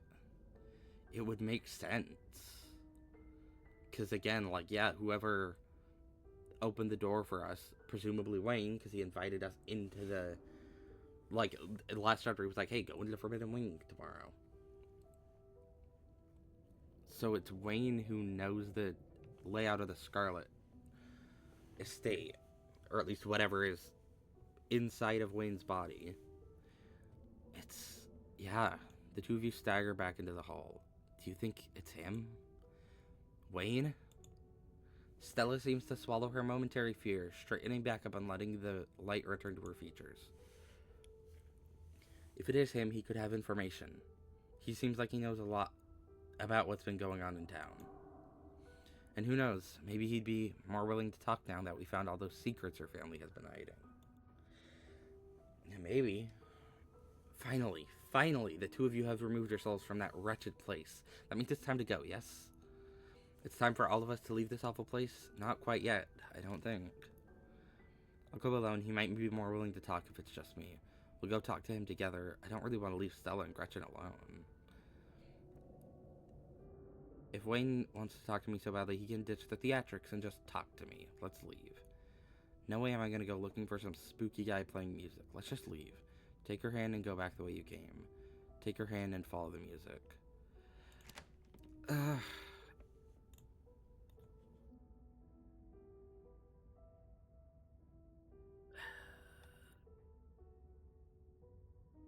I mean, I feel like, yeah, maybe he'd be more willing to talk, but if it's just me, but also I don't want to leave them alone to make their way out of the wing just by themselves.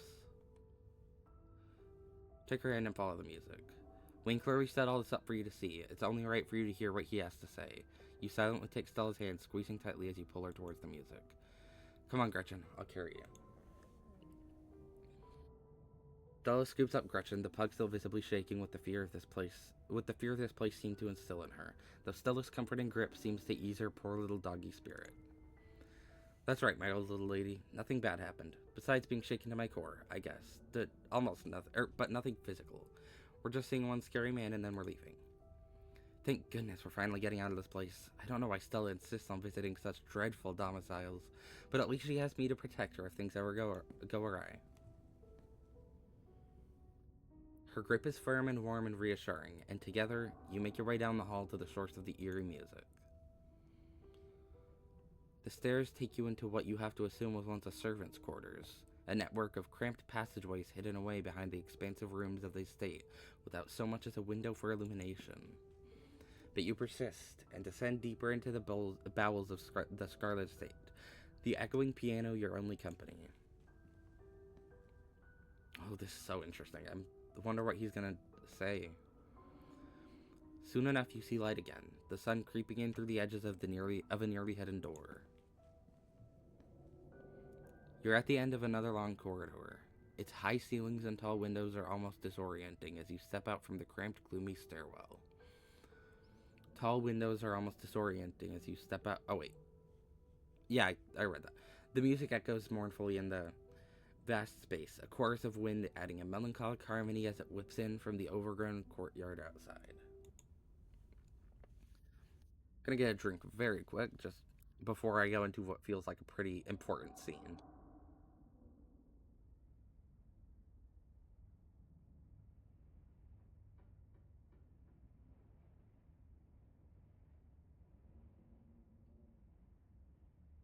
Alright.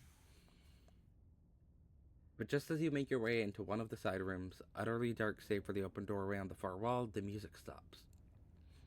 There's no warning, no gentle fade or dramatic slamming of keys.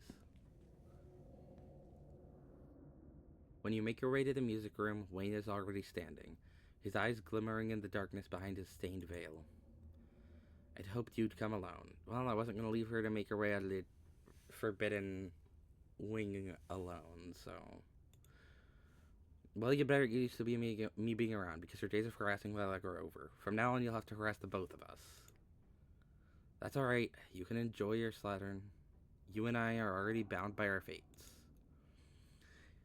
You need to come to understand that, if you expect to help anyone, yourself included. You're running out of time. Alright.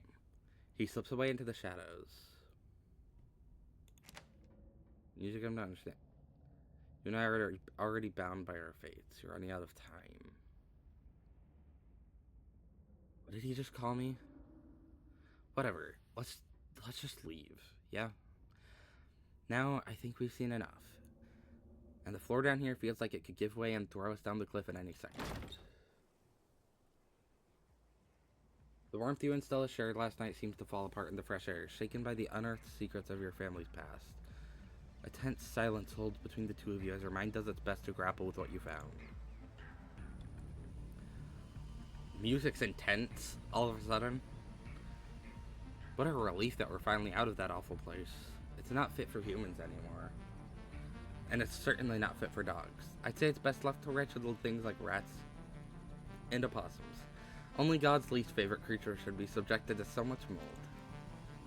The cell, the doll. Enoch's occult sanctuary, the boy in the wall, and his outfits in Edwardine closet. Is it possible your cousin has known about all of this? Your eyes dart back up to Stella. Her gaze is fixed on some non-existent point far off in the distance, and you can only try to imagine what she might be thinking. Maybe she feels like you're connected in some impossible way to what you just discovered, like you carry what went on there in your blood. And Tabitha who had lived under the same roof as that cell her entire life. The silence feels like a terrible thing, like detritus, fogging the air, suffocating the fragile growth of a barely formed relationship. This is a feeling that the longer you wait to say something, anything, the more your tentative relationship will unravel, second by second. So say something. Say anything, just break the awful silence already. Save.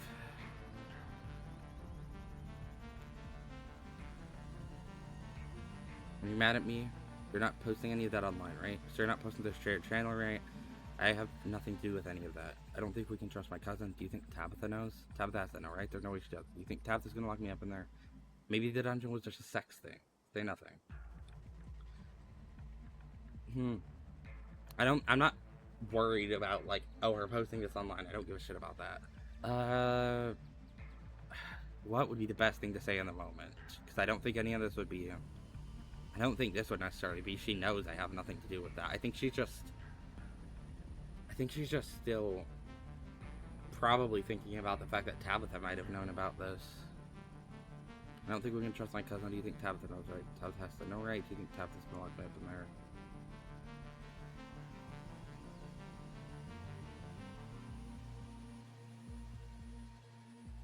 I don't know what the best thing to say here is. Because I don't think the best thing to say is any of this channel stuff. Maybe the Tabitha stuff.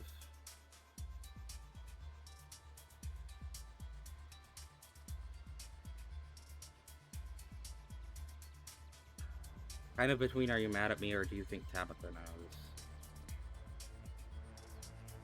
Do you think Tabitha knows? What? Absolutely not. Tabby's not the kind of person to lock someone away in some sort of dungeon. I know her. She's not the sort of person who would keep something like that hidden from me. I was always going to see what we saw today, but there's nothing forcing us to go to Tabitha. We don't have to see her. Gretchen, do you trust Tabitha? You've always been so quick to defend her. How can I trust that you're not in on all of this? I don't think she's in on all of this. What if you're wrong? What if she does something terrible to me? I don't know if I can do this. You're right, we need to see her. She deserves the benefit of the doubt. She deserves to know what we found in there. Okay, this is important to you, let's go. If it's important to you, I'll come along, but I don't trust her, Stella. She deserves the benefit of the doubt. I don't think she necessarily would have known. A palpable wave of relief washes over Stella. Yeah? Really? Okay, then we're going to the mines. Come on. Good. There are no picketers outside the mine today. The only sound is the constant low and industrial clanking of unending productivity. The only sign of life, the slow-moving machinery beyond the rickety chain of the fence. The Scarlet Hollow mines are ticking along as they always have. There is nothing here to stop you from seeing your cousin. Alright, looks like the coast is completely clear. You and Stella make your way through the front gates and up the short path to your cousin's office.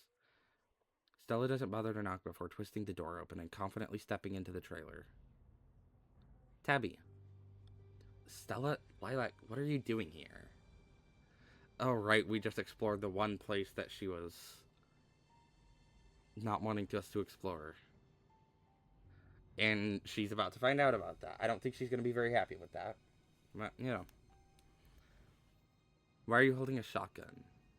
I clean it sometimes. Guns need that kind of thing. You know that. Stella, I would have appreciated a heads up that Lilac was safe in bed at your place last night, instead of having to wait up wondering if my cousin had managed to die while out adventuring the town. Let's not do the small talk today, Tabby, please.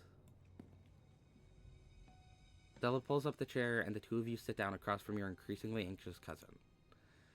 Hey, I didn't say you could sit. We just came from the Forbidden Wing. Tabby, have you been there?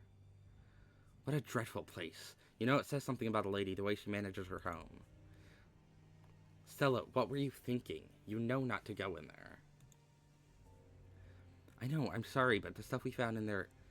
Tabby, your family hid so much from you. You deserve to know. I don't know what she's gonna know, isn't she? She's gonna say like, "Yeah, I already knew that stuff" or something. I feel like this is the kind of game where yeah, she would be knowing something. I don't know. I want to give her the benefit of the doubt so badly, but I feel like this game 100% would be like, yeah, Tabby knew. Tabitha knew. So I thought we weren't just gonna tell her we just broke in. I don't think that really matters right now. Necessarily. Tabitha, before you say anything, this wasn't my idea. Don't get defensive. Let her talk. We're not attacking you, Tabitha. We're just trying to talk. Tabitha, we found birthday cards from your dad in there. Lots of them. No need to interrupt. You can let Stella do the talking.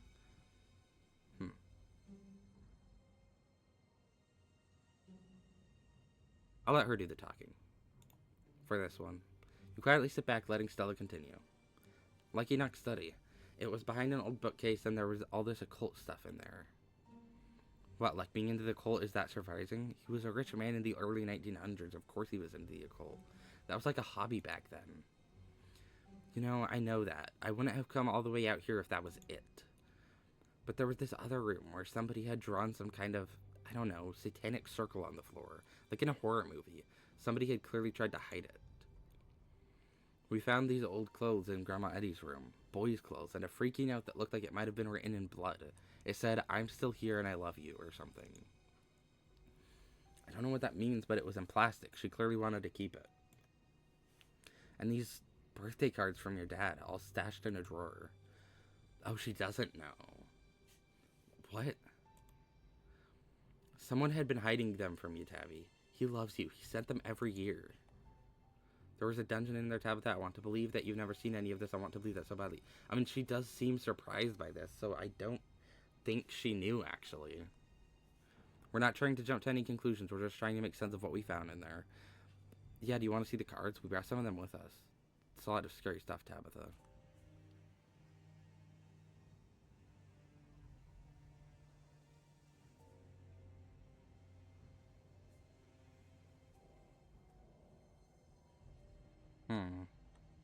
I feel like these two are very much like spreading suspicion to her, but she seems genuinely surprised here. She doesn't seem like she's faking the surprise or something. So I don't think these both seem like it's like, oh, we're not trying to jump into any conclusions or something, or like, I want to believe that you've never seen any of this. I don't think she has seen any of this.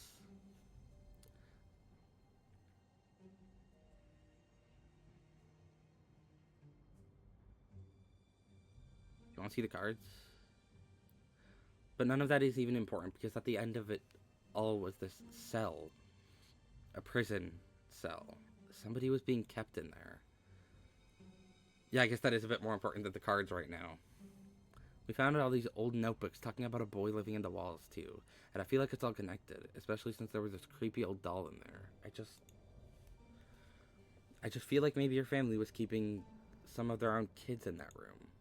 And just before we left, we ran into Wayne, and I'm pretty sure he's the one who made sure we found it, but I don't know why. He was all mysterious and called me some old curse word and left. So I didn't think we were just gonna put everything on the table like this. I'm just along for the ride. I didn't have anything to do with breaking into anything. Yeah, sure. Tell us the truth, Tabitha. Why did you invite me here?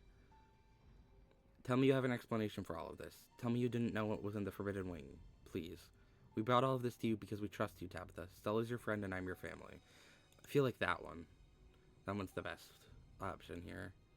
Please, Tabby, just open up. When Stella finishes, your cousin gathers herself and locks onto you with a steel gaze. You put her up to this. I know you did. Stella has been a nuisance for years, always pestering me and trying to visit me at work. But even she knew to never cross this line, breaking into my house. Oh my fucking god, Tabitha. That wasn't even my idea out of the, like, I had the idea I had the chance to present that idea, but Stella was, if anything, the one. Tabitha shouldn't be giving this to Stella either, because it's important stuff we found out. Regardless, neither of us should be getting this. But I had a part in breaking in, but I wasn't the initial one to present the idea. Technically, Wayne was the initial one to present the idea, if anything. You're not that good at this, Lilac. I see exactly what you're trying to do, to turn my only friend against me to back me into a corner. Isn't that right? No, that isn't right. Tabby, come on, that's not what's going on at all. I want to hear it from Lilac. We're not throwing accusations. I know you didn't see your dad's birthday cards, so why would I think you'd seen everything else? There must be a way to put an end to all this, Tabitha. You don't have to follow in your family's footsteps. I think you're changing the subject, Tabitha. What do you have to say about everything we found in the estate? Yeah, I've turned Stella against you. What are you going to do about it? I don't care about you and Stella. I care about getting to the bottom of things. Remain silent. We're not throwing accusations. Well, I'm not the one who came in here saying we need to talk, so you can't blame me for freaking out. It's been a long week. Tabby, do you want to see the cards? Yeah, she seems like she really hasn't seen them before, so I think this is something that I don't think she knew about anything on the other end of the mansion. Maybe some things, maybe like her mom told her some stuff before she died, but she doesn't seem to have been to the other end of the mansion herself. Stella doesn't wait for her to say yes. She slides them across the table and Tabitha stares down at them, hesitant. No, I don't need to look at these. Perlan kept them from me for a reason. She knew what kind of a man he was, so he sent me cards. So what? It's not like he came to visit. He left and he never came back, and that speaks louder than any stupid little sentimental message he wrote in some kishy birthday card. It's no secret why these were hidden. Perlan knew better than to let me hope he'd do anything more than this. You don't have to think that. What if there was more to it? Something else Perlan didn't tell you. How will you know if you close yourself off like this? The sound of an approaching police siren interrupts the argument before any further points can be made. Tabitha,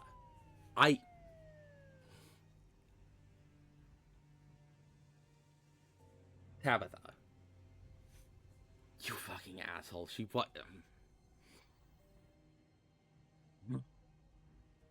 I like Tabitha. Why?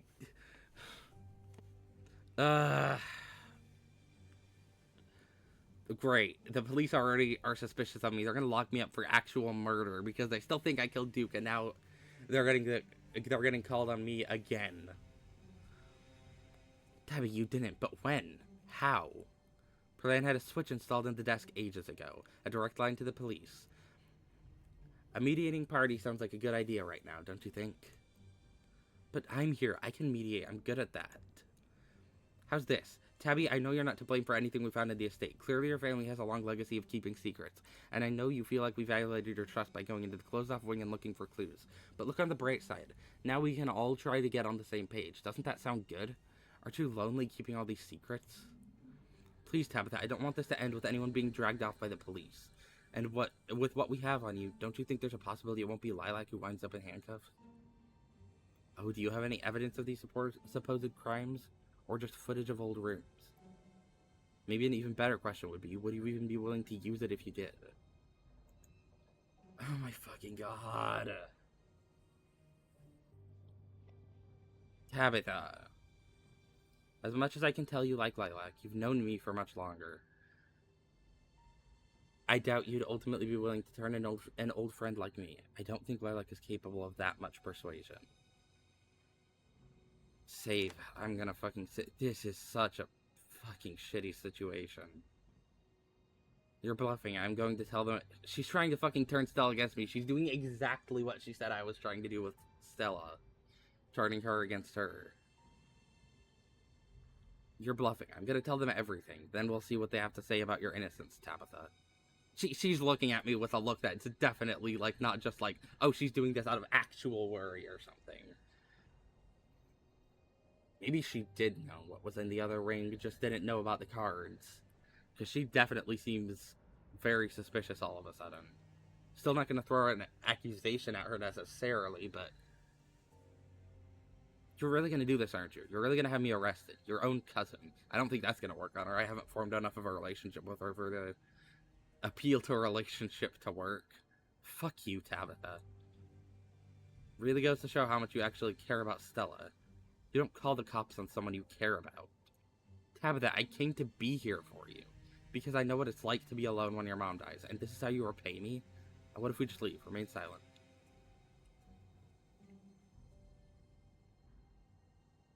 Uh, I mean, this I feel like is the best option to hopefully get me out of a situation, but also, like, I haven't really been there for her very much this whole game. So,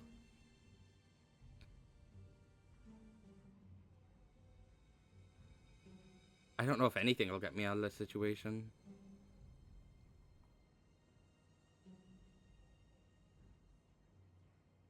Came to be here for you.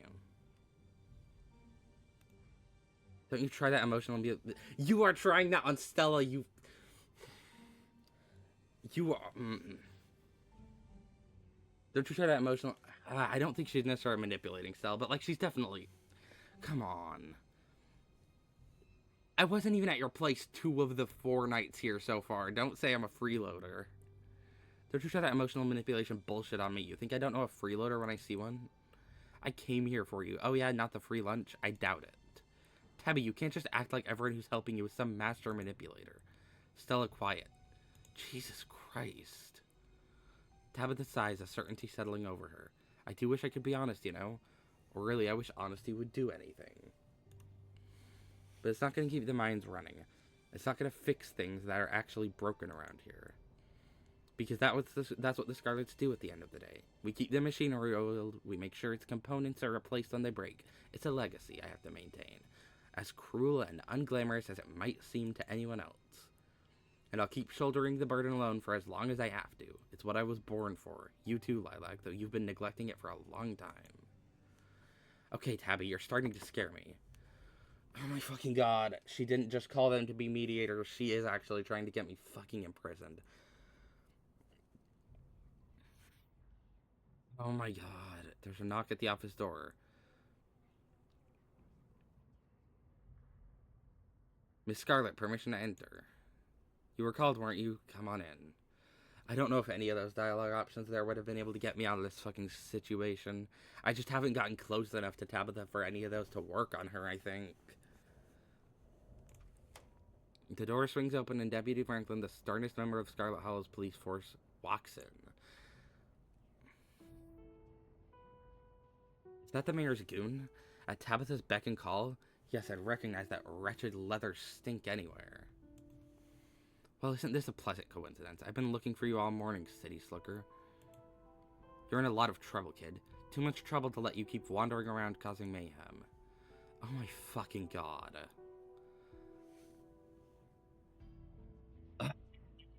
Fucking... okay. Oh, see, we're already planning to take my cousin in then. She's just letting it happen, of course she is. I mean, she called them in on me, but I guess. Hi, welcome in, Strawberry Legend. Welcome into Stream. As a matter of fact, I was. Yes, Miss Scarlet. See, there have been all these problems around town lately, and I don't need any explanation. Go ahead, be my guest. Tabitha, I want an explanation. What could you possibly be arresting Lilac for? Stella, don't interfere. You and I can talk after Lilac joins the deputy. Talk without her? Really? You're handing your last living relative over? No objections? You won't have me fired for abuse of power or anything? No, I think some time under lock and key will do my cousin some good. Now, if you could take care of this outside, Miss Richmond and I would appreciate it. My god, she's gonna be alone with Stella and she's gonna fucking try to get her more to be against me and for getting me arrested. This chapter! This... okay. You can't just take me away if I'm not being charged with something. I've done nothing wrong. Tabitha, are you really gonna do this to me? I'm the only family you have left. The cop saying that didn't do anything with her, so clearly that's not gonna work.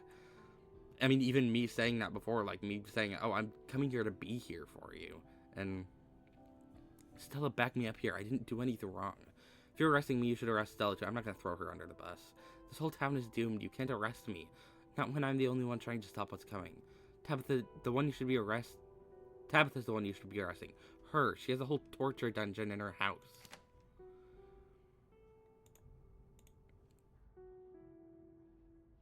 Oh my god. You can't just take me away if I'm not being charged with something. Okay, there's plenty I could get you for, which means I'm perfectly justified to put you on a 48-hour hold. So the rest of my time here, then.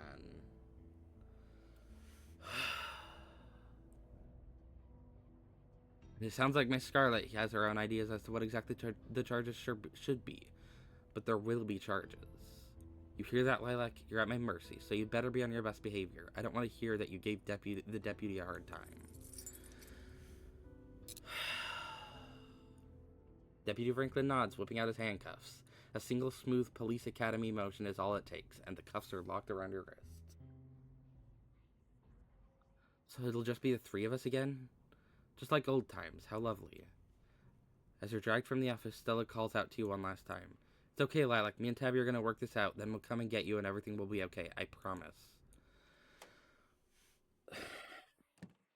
Officer Franklin drags you from the office towards the squad car, tossing you into the back seat and slamming the door. I'm hearing the ditchlings whispering. Oh, that worries me slightly. As you're shoved into the car, a voice crackles over the radio. Franklin, pick up already. We ain't got all day, boy. Apologies, Sheriff. I was just apprehending Lilac as discussed over the radio. That's nice and all, but we need you up in the farms pronto. Got ourselves a possible 187 burn. 10-4. Damn, this day just keeps getting crazier. Don't you fucking talk to me. Suppose you'll have to come along for the ride, miss. Don't you fucking talk to me.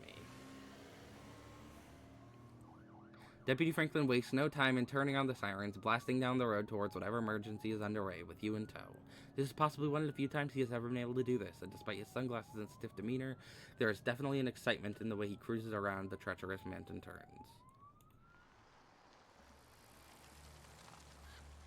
As the car pulls up to the farms, you feel it again. A tingling at the back of your skull. An urgency, almost like a hand pressing you gently forward, with the threat that it might become more forceful if you don't comply. There's a carving here, too. Like so much crying. Crying that can only stop if you tend to it. There's another stone here, and it is refusing to let you ignore it. The feeling is strange when you try to examine it. Contradictory. Something that both desires to be alone, yet at the same time needs you in its presence. It's bringing something into this world, and it needs your help delivering it. Deputy Franklin gets out of the car, leaving you in the back as he joins the assembled crowd. Alright, Sheriff, what's the situation? Bill got tired of waiting for y'all to come to do your job, so he took it upon himself to go investigate the Tremaine household, and he ain't come back out, and it's been hours. The Tremaine household.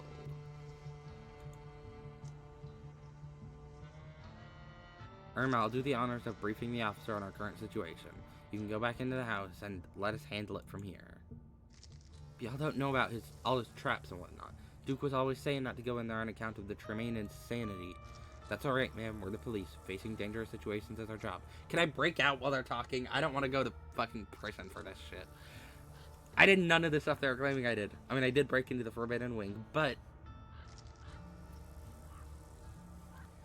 that was also not entirely something I deserve to go to prison for. The woman who you take to be Beau's mom reluctantly returns to the porch of her house, watching the other building intently as the officers talk amongst themselves. Franklin, you're with me. We're headed on in to get a handle on the situation. Dirksen, you listen in from the squad car. Hopefully we can settle this without you, but you're a backup if things go south, alright? Yes, sir. There's only... think there's any hope for the hostage? Been awful quiet. If you ask me, I don't suspect there is a hostage. Not anymore. We'll more likely be given the doc a call once this is all settled. With the tip of his hat, Hugby signals to Franklin, and the two make their way up the hill towards the old farmhouse. Don't fucking talk to me, cop. Hey there, Lilac. Sorry you had to come along for the ride. We'll have you back at the station soon enough. Sounds like this won't take long to settle. Don't fucking talk friendly to me. In the meantime, I'll keep you company. I would rather you not. If you need to watch me, whatever, fine, whatever the fuck. Stay out of the car, though. The thing calling to you is starting to lose its patience. You need to find a way out of here before it gets angry. Can you let me go? I haven't done anything wrong. Oh, I'm sure you haven't, but that's why we're gonna bring you in to answer a few questions, so we can prove as much. Yeah, sure. The other cops seem sure that I've done something wrong, and you probably are too. And if we see that you really aren't a threat to the town, then we'll let you go, and that'll be that. Tabitha's gonna make sure I'm seen as a threat to the town.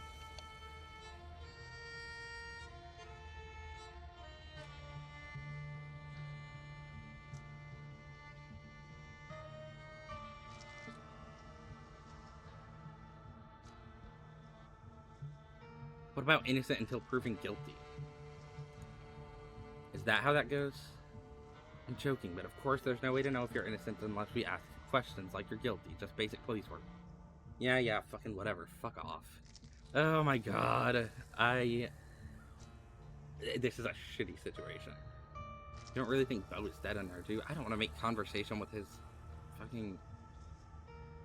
If you guys are arresting me, could you also arrest the guy who's been stalking me since he's doing a real crime? Let me out, let me out, let me out. You don't understand. I need to get into that house. I have some reason to suspect that there's a cursed stone that holds some kind of ancient, possibly evil magic. I'll give you $100 if you let me go right now. Ooh, bribery. Good option. I'm gonna sue you all so hard. I'm gonna take this to the FBI, the Supreme Court. Wait in silence. Really don't think Bo is dead in there, do you? I'd love to be wrong about this. I really would. It'd be a real shame, considering what poor Irma's already been through this week. But Bo's a big man. Hard to keep a big man like that from moving around and making a fuss. And we've seen a whole lot of nothing going on in there. Still is the grave, if you pardon the expression.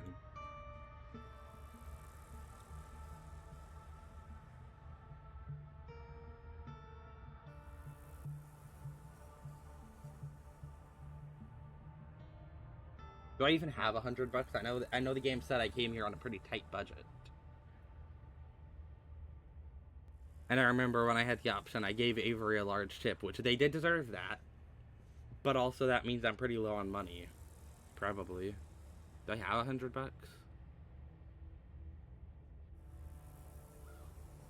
I'm gonna save here.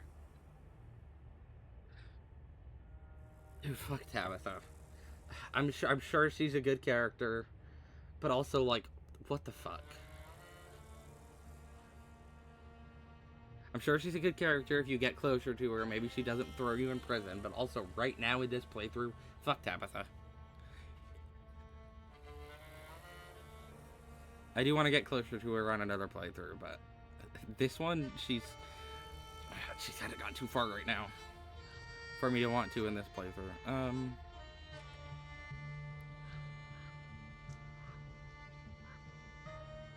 I mean, I feel like they're not going to believe that there's a cursed stone in there. You don't understand. I need to get into that house. The deputy sits in silence for a moment. I don't even know how to respond to that. You get that? Someone probably just died in there, right? There's a sound coming from the house on the hill, shouting, angry and panicked. A frantic voice crackles over the radio.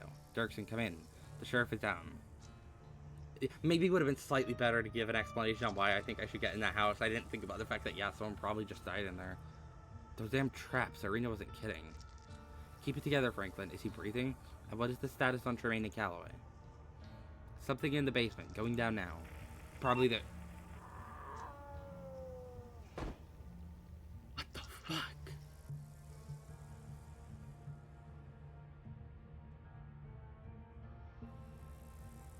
Is that the werewolf? I'm waiting until we see another werewolf in town, because there's... Reese is half werewolf. If his father is still alive and in town, there's got to be a werewolf in town. You hear an ungodly noise over the radio, a gunshot, and then static. Franklin, report. But there is only silence. Damn it, Franklin. Deputy Derrickson hesitates briefly outside your door, as if hoping someone might leave the farmhouse without his getting involved. But after a few seconds, he's heading up the hills, yelling something to Irma. Hi, Wayne, please get me out of here. And then a figure appears outside of the car door. Let me out. Fucking... A moment later, you hear the click of a lock. Oh my god, yes! Can you get my handcuffs off, please? Time to go. Come on, come on. Get my handcuffs off. Oh, you get out of the car, your body moving on instinct, something like that. The stone is louder outside, its song is buzzing in your ears, drowning out the world, calling you up the hill towards the old farmhouse. I'm gonna get in worse trouble if I go see the stone, though. I don't want to go to prison for the next 2 chapters. I mean, I would obviously probably get out either sometime this chapter or sometime next chapter, but I can't think straight. The stone is doing something to me. I don't think I should go in there, but don't think I can stop myself. Will you come with me? But I was safe in there. Not you again. Remain silent.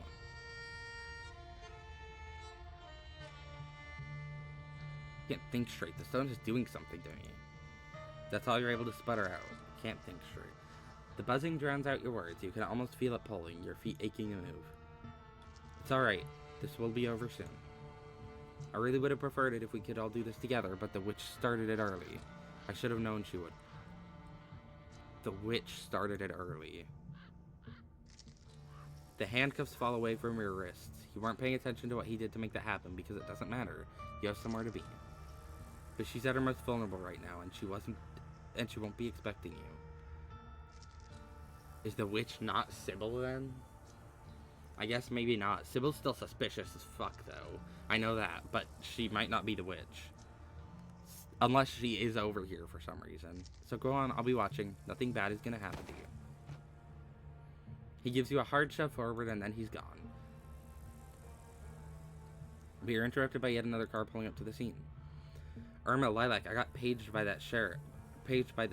What the hell is going on here? Where are all of the cops? The talking is just noise. Their words don't matter. There is a humming in your head, almost like a voice. I mean, that would be great if all of the cops in town died. I mean, I'm just saying. If I'm going to prison and the only 3 cops in town got killed, they were all awful anyways. They were all awful. I'm just saying, maybe I wouldn't complain if the witch gets to them before I stop the witch. I wouldn't complain. But you know, it will be clearer the closer we get to the stone. You start wandering up towards the farmhouse at the top of the hill. Oh, come on, where do you think you're going? But you continue forward, you barely even notice your hand slipping over the doorknob, and now you're inside. Oh. Well, I got part of what I asked for, I guess. Sheriff Hugby dangles in the middle of the room. An axe attached to some strange mechanism in the ceiling is embedded in his face, holding up his corpse with an imitation of life. Jesus. Yeah, I wasn't even reading the dialogue. I was just saying, yeah. Careful, Joanne. There are traps all over the Jane place. Past the body, you can see a giant pumpkin through the door to the garage, cracked open, its guts strewn across the floor, seeds dotted across the hardwood like a trail of breadcrumbs is leading to the basement stairs. What the hell is going on here? Derrickson, is the doc here yet? We need a medical professional down here. Oh, Bo got hit by something as well, I guess. His voice is coming from the basement. That's where you need to be. He's been shot, Joanne. I think you'd better call somebody. The doctor's here? Julius, you should let her come down. You don't really want the officer to die down here, do you? Avery. Not the one blocking the stairs. I'm not the one you gotta convince. It won't be blocked for you. The stone wants you there. Wants you here. Everybody shut up. Avery, that's her name, right? Get pressure on the wound. What the fuck happened in here? What is happening in here? Cross-dangling... Let me look around the scene. I haven't really been paying attention much to the scene other than the characters in the scene. Newspapers, I guess? Or magazines or something. The pumpkin...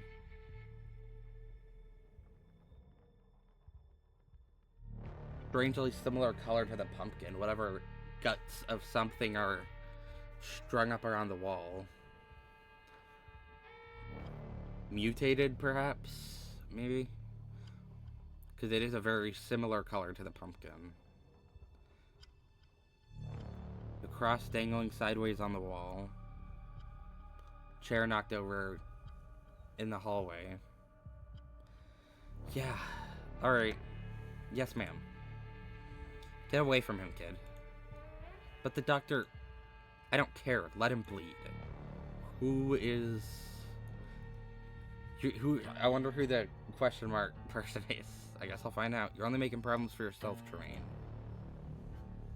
Dr. Kelly quickly pulls out her phone. Damn it, there's no signal in here. I've got to step outside. You keep holding that wound and no one else better die while I'm gone. The doctor pulls at the door, but a weave of fibrous tendrils holds it shut. It would seem that the same forces that let all of you in refuse to let anyone leave. Are we stuck here? What the hell are we supposed to do now? But you already know what to do. Go down to the basement, I guess. Check out the carving. Whatever the fuck that carving is. For me to see. You're vaguely aware that the officer Derrickson is trying to stop you. But he's too nervous to take a step. You reach the basement door and start to claw at the weird fleshy vines blocking your way. They're strong, but they relent under your touch, welcoming you down below. Who the hell? Oh, vision time, I guess. Oh, that's Sybil for sure. The hair looks... I think similar to Sybil's. It's colorless, so I'm kind of going off the way the hair is drawn.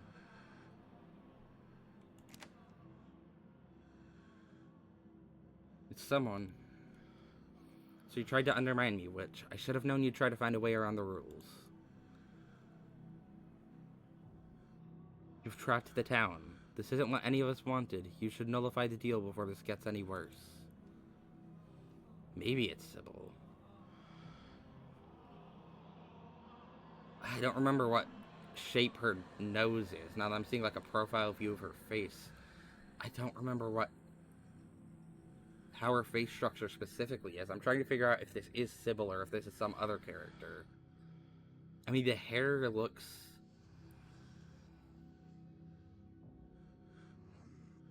similar, I think, in texture and the way it's drawn. It's just unhappy. I don't think something like that would be so opinionated. But I have to plan to placate it. If it wants a less broken body, it can have one. Then we'll see if it still feels cheated enough to hold a grudge. What is it, I wonder? I mean, the werewolf, maybe. It's not too late, Enoch. You can let Eddie have the baby and your family can go back to normal, happy and unburdened. I'll clean everything up. Nothing ever happened. I'll even leave town. Manipulative hag. That's what you wanted all along, wasn't it? This whole ordeal was just an opportunity for you to have access to it. Well, I know better than to hand an ounce of power over to you, Verena. Okay, so maybe not Sybil, then. Verena. I don't think we know of Verena. I feel like I would recognize if we did. I've kind of been paying attention to everything about whoever this witch is. Our partnership has come to an end, Witch. I will be continuing on with my business, and you should be grateful that I will let you continue on with yours. One of these days, Enoch, someone will be strong enough to do what needs doing. I can wait. I can wait a long, long time. Unless it...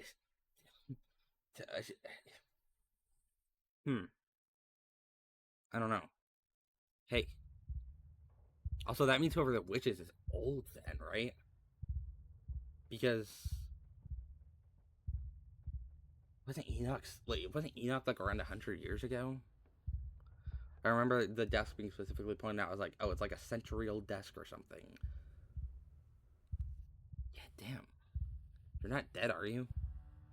Witch. Verena. Saw it all. My family, the witch. Have to find the witch. Find the witch. Enoch fucked everyone over. Even the witch. Babble incoherently about your vision. Save again. Witch. Verena. Who the fuck is Verena? Only witch I know about is Sybil. Did she change her name, maybe?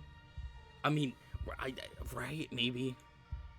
As if she hadn't already fucked this up enough. She's got another thing coming if she thinks she can go back on our deal now. I'm getting what she promised me. She promised something then. She changed her name then, right? I mean that, or maybe like Sybil knew Verena.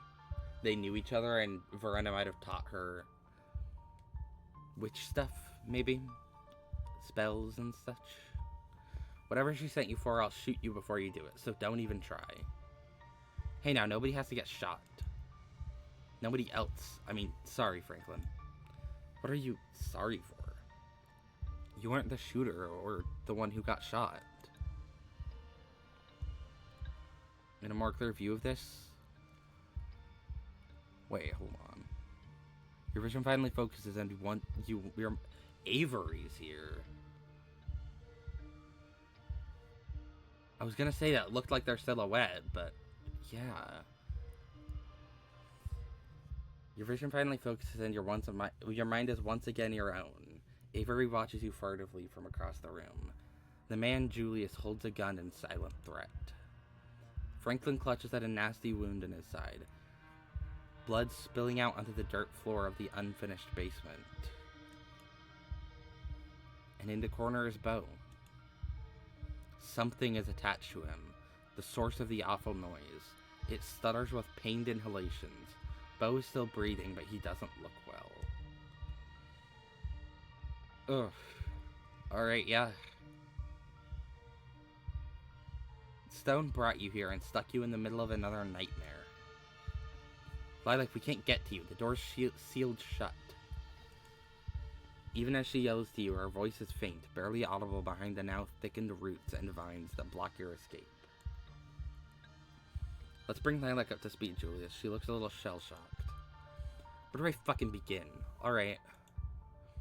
So the witch. I caught her doing some shit she shouldn't have been doing, and she offered me a deal if I kept it to myself. Uh-huh, yeah. Always wanted to raise a boy of my own.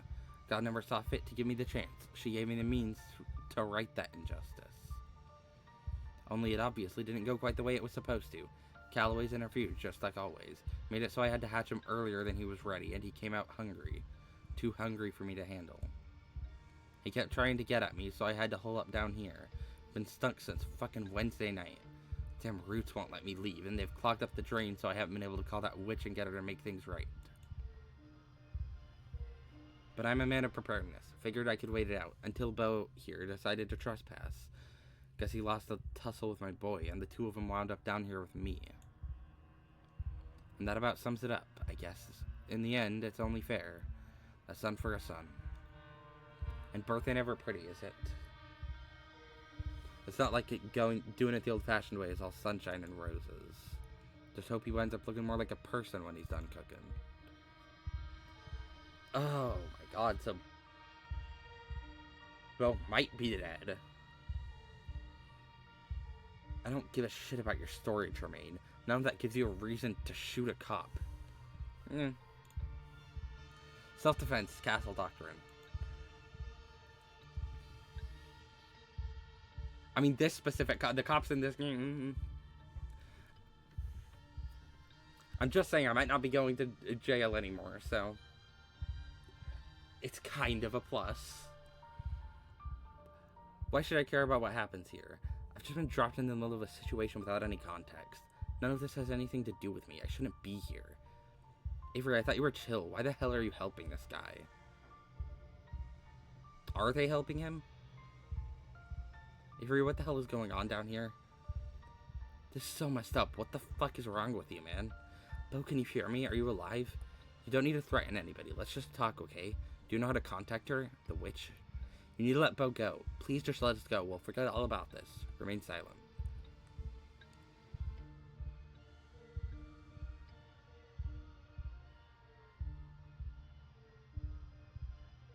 None of this has anything to do with me. Damn right you shouldn't be here. I don't want any of you people here. The only one I called is the kid, and that was just because the Calloway boy decided to make problems for me and barge in when he wasn't welcome. And that's his own damn fault. If he hadn't gone and gotten himself all entangled with my boy, nobody ever had to know what was going on up here. I could have just kept on with my private life, staying private the way I like it. Lilac, maybe you should just close your eyes until it's over. This was my situation to fix. You shouldn't have to see any of it.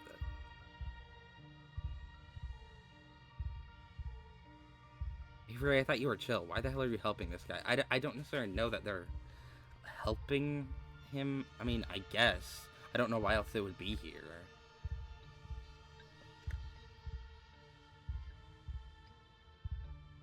What the hell is going on down here? You don't have to answer, kid. I don't need my business explained to every stranger who decides to pay me a visit. It's okay. Lilac has been through a lot of stuff like this lately. She must be an expert at this point. So Julius has hatched a baby out of the pumpkin. The really big pumpkin, you probably saw it upstairs. And then he was stuck in the basement for a couple of days while it was upstairs crawling around looking for food. Then, unfortunately, Bo showed up. All I heard was some yelling and crashing around up there. Then I wound up with this shit on my hands. So I called the kid to come try and help me sort it out. That's me. Julius thought my plant expertise would come in handy. I can't say it's been that helpful, though. I feel like the baby is freaking out more than ever. Getting it out of Bo without killing him doesn't seem easy or possible. Would have been easier if everybody in town hadn't decided to show up uninvited.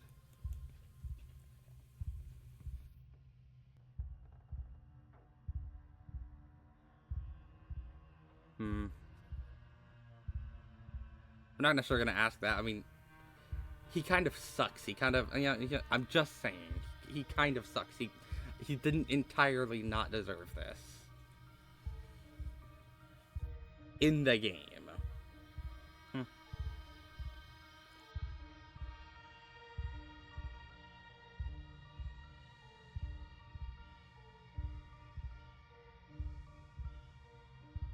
Bo, can you hear me? Are you alive? You don't need to threaten anybody. Let's just talk. Do you know how to contact her? The witch? You need to let Bo go. Please just let us go. We'll figure out all about this. Bo, can you hear me? Are you alive? Uh-huh. Gotta get back to Mama worrying about me. I think I can see it. Look, all those bumps under his skin. That thing really did go deep. That thing is my son, and you will address him as such. Sorry, Julius. Listen, clearly you need to say something. You woke up talking about the witch. You want to know where she is? I can tell you how to find her. I wonder if Sybil is the witch and she just changed her name for some reason. If none of you does anything stupid, then I'll tell you what I know. Sound fair?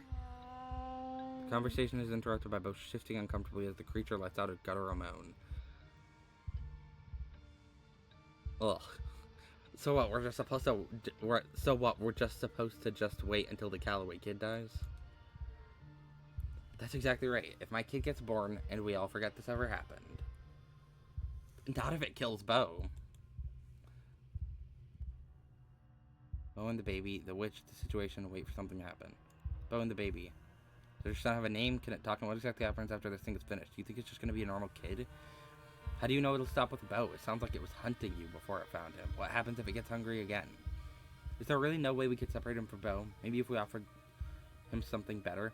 What is that thing doing to Bo? And what exactly happens after... how do you know it'll stop with Bo?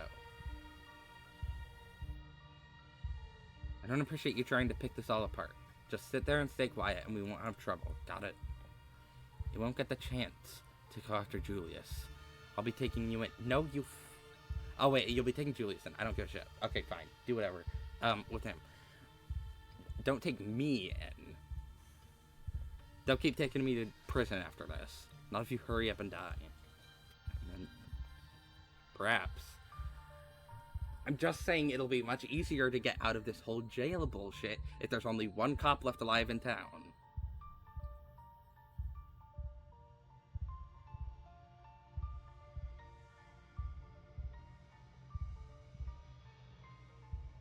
The witch.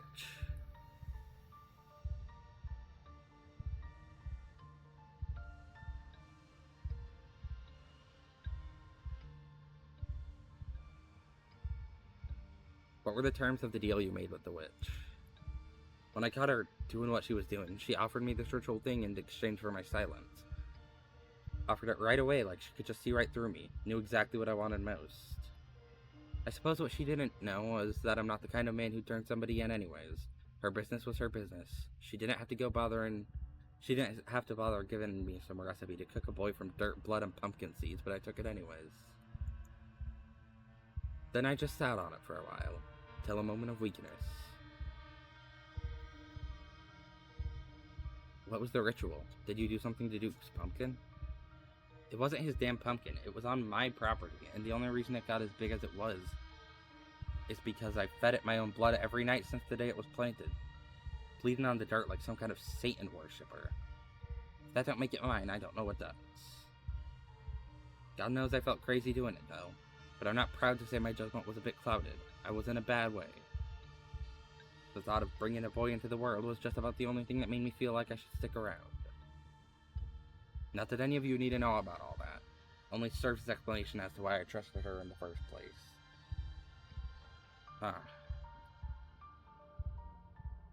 Situation?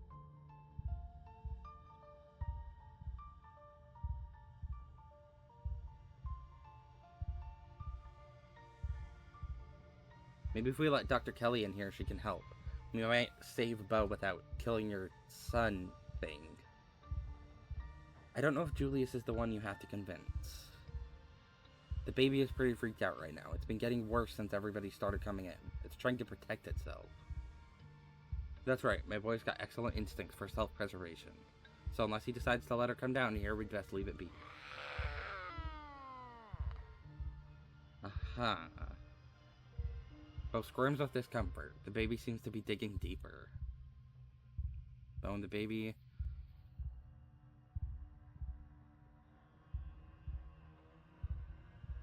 There's really no way we could separate him from Bo. Maybe if we offered him something better. This ain't a debate. Shut up or I'll shut your mouth for you. I don't know, Julius. I still think there's something we're missing, and if Lilac thinks so too. Maybe it's worth talking about again. That's why I'm here in the first place, right? To come up with some other solution. And you and I already decided this was best. That discussion was had and done before anybody else even showed up.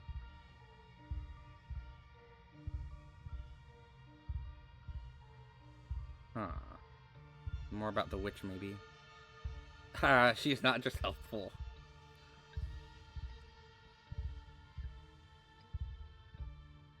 Did the witch tell you how to take care of this thing once it's done? It's meant to be a kid when it's done. Other people seem to figure out how to raise those all the time. Don't need her giving me parenting tips. Most babies don't eat people to live. This doesn't seem that unusual to me, actually. Isn't this kind of what babies do to their mothers? It's not like they're eating takeout in there for 9 months, you know? Exactly, what the kid said. Bo twitches, his skin blossoming with fresh bruises as the thing takes more of him. Bo and the baby. Can it talk? He's barely a day old, of course he can't talk yet. And it's making noises. It kind of sounds like babbling, right? Like babies do. How about it, baby? Can you say mama? Baby makes a horrible sound that is not even remotely similar to mama. Bo and the baby. What exactly happens after this thing is finished? Do you think it's just going to be a normal kid? Would you say that about those little premature babies they keep in incubators? We don't even know what he's going to look like, but that don't matter because he's my son and I love him, and I know he'll get big and strong if he just gets himself enough food. Even if he doesn't change, he's kind of cute like this anyways.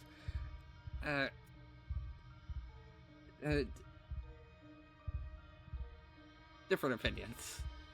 Definitely weird, but cute. What's that thing doing to Bo? Fertilizer. He's a person. Not anymore. He's a body that just happens to still be moving around. If my boy had the time he needed, he wouldn't be doing all this. He could have been born quietly in the field like he was supposed to, but he came out too early. An exchange has to be made. That's what the crone always said, so I'm exchanging. But does it have to be him? Could we move it to somebody else? Any volunteers?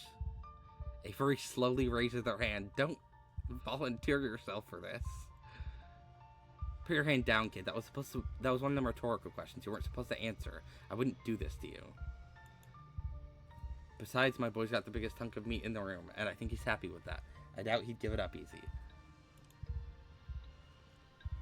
I get the feeling tearing him out wouldn't be so good for Beau either. The thing under Beau's skin shifts. The things under Beau's skin shift, writhing in an imitation of clenching muscle. Ugh. Does your son have a name? You don't name a kid till after it's born. Even I know that. Bad luck if you do it early. Okay, no more to ask in that line of questioning. The witch. I'm not going to ask this one. Sybil is not just helpful. She's been incredibly suspicious for the last 2 chapters. You said you know how to get into contact with the witch. That I do. This all sounds ridiculous to say out loud, but you know about her, so you'd better believe me. I'd use this faucet here, fill up a Pepsi bottle or whatever I got on hand, put a little note in there, and she'd make her answer known. It's fed by natural spring water. That's her preferred method of communication.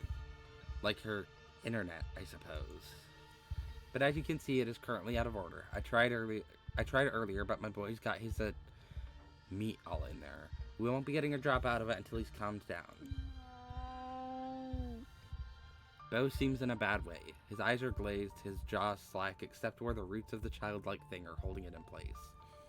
His body can't take much more. Alright.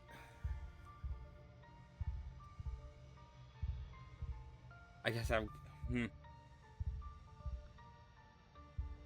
it's pretty much down to if I want to stop this or not. I mean, we know Beau is a person. This...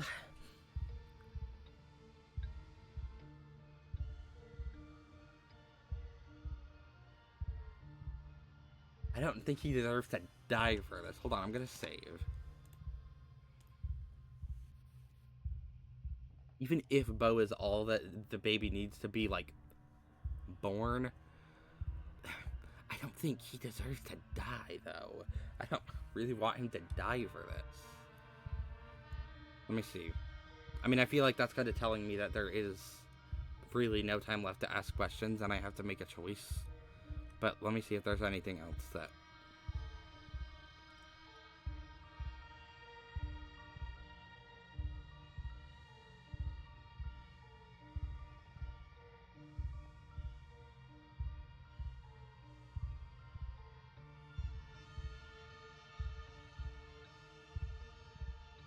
About what happens after this. Yeah, maybe I can kind of get the police off my fucking ass for at least today, and get them on his ass instead. I would rather not go to jail for crimes I did not even do. Okay, thought about what happens after this, Julius. The sheriff's dead. I should have disarmed that trap. I knew it. I just didn't think anybody else would be coming. Don't blame yourself, kid. The sheriff knew better. That's why none of these boys ever come around. They know they've met their match. And to answer that thinly veiled threat of yours, I can't say I give much of a shit. Right now, in this moment, I'm here and my boy is here, and we've got our happy little family. You're gonna be tried for murder, Tremaine. Thank God he focused on him and not me. Though I feel like that's gonna change the moment that we get out of here. But Julius doesn't answer. He just watches in silence as the shriveled creature continues to slowly kill Beau. Julius, dude, we gotta do something. Beau's in a lot of pain. This can't be what was supposed to happen.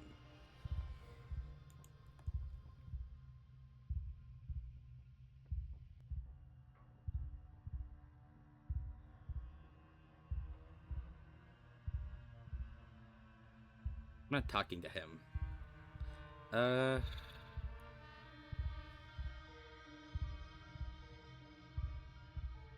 Why do you even want a kid? Like, I need to explain myself to you. You make a habit of going around asking everyone why they had kids. What if I'm the one asking? I never thought you were the kind of guy who wanted a family. You seem to like being left alone, so why? Fine, only because you're asking. Kid gives me something to live for, somebody to do right for. Some hope that life goes on after I die. Same reason anybody has kids, damn it, I don't know. Sorry, Julius, I should have talked to you more. Or come out here to visit. You did plenty, don't worry about it. Oh, fucking... Okay, I ran out of time, I guess. I got the achievement that told me I did. In the end, you don't do anything other than talk while the creature finishes its work. This isn't the time or place for you to make a choice. Even if that wasn't the case, it's too late to make any other choice now other than continued inaction. You watch as the thing slowly solidifies, its breaths more confident as bows grow shallow. I can't let this happen. He attempts to lean forward, reaching with a bloodied hand for his gun, but he winces, his hand pausing, then falling back to his side. That's right, just sit and watch. I think I've put enough holes in you already. You don't need another one. Isn't somebody gonna do something? Everyone watches each other with unease. Is it alright if I sit by him? Sure, but I'll shoot you if you make any moves, kid. I don't want to, but I will. Don't threaten them? I had no issue with you threatening the cop, but don't threaten Avery.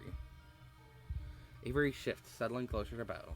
They take his hand in theirs, which doesn't seem to do anything to comfort the man as the roots sink deeper, taking more.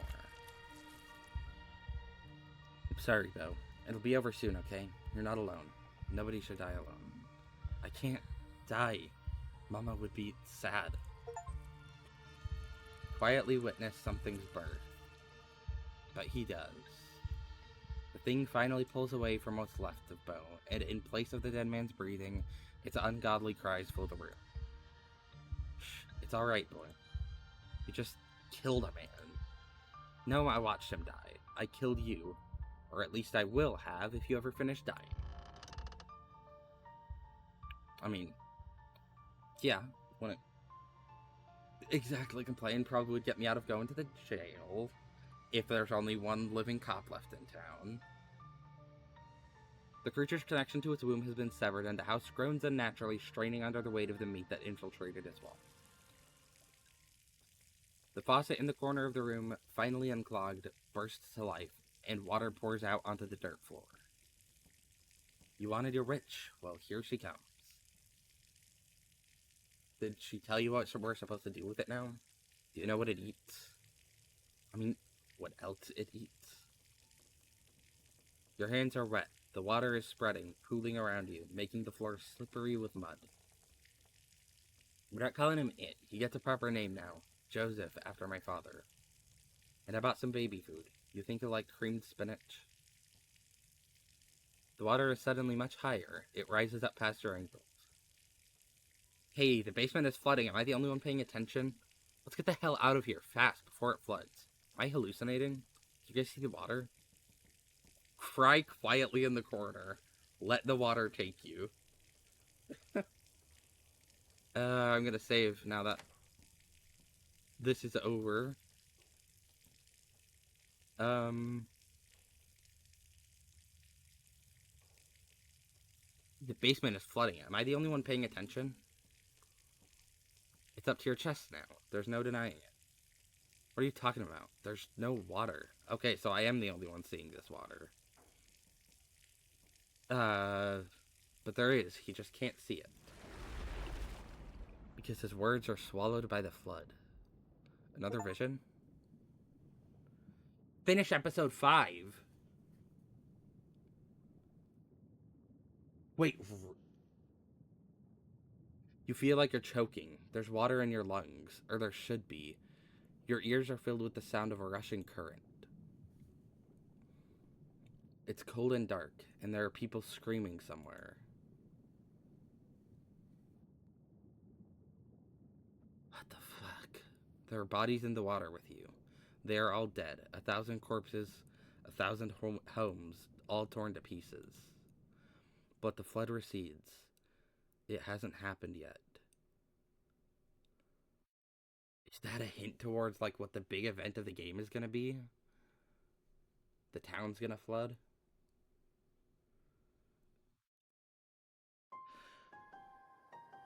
You are the mother of a daughter, and your daughter has told you about her terrible dream.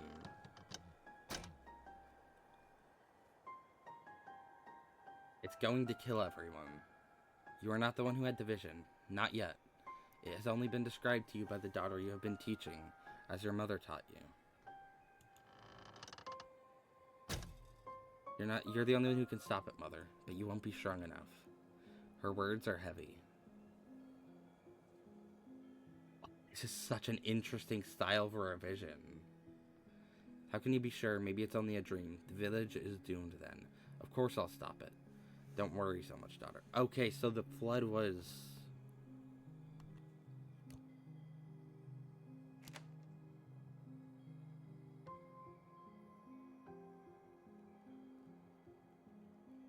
Okay, so the flood might not necessarily be the big disaster that happens here. It might be what this daughter's dream was. Okay. How can you be sure? Maybe it's only a dream. It's not a dream. You know, I've seen things before and they've always been true. Take my power, Mother. I give it willingly. It's the only path that leads to anything but death. They would live, but you'd die. Forget this, I'll take care of things. Like I always do. Huh. They would live, but you'd die. It's not death, Mother. It's a return. And what's one life against 1,000? Your daughter is confident. She has already decided this is what has to happen.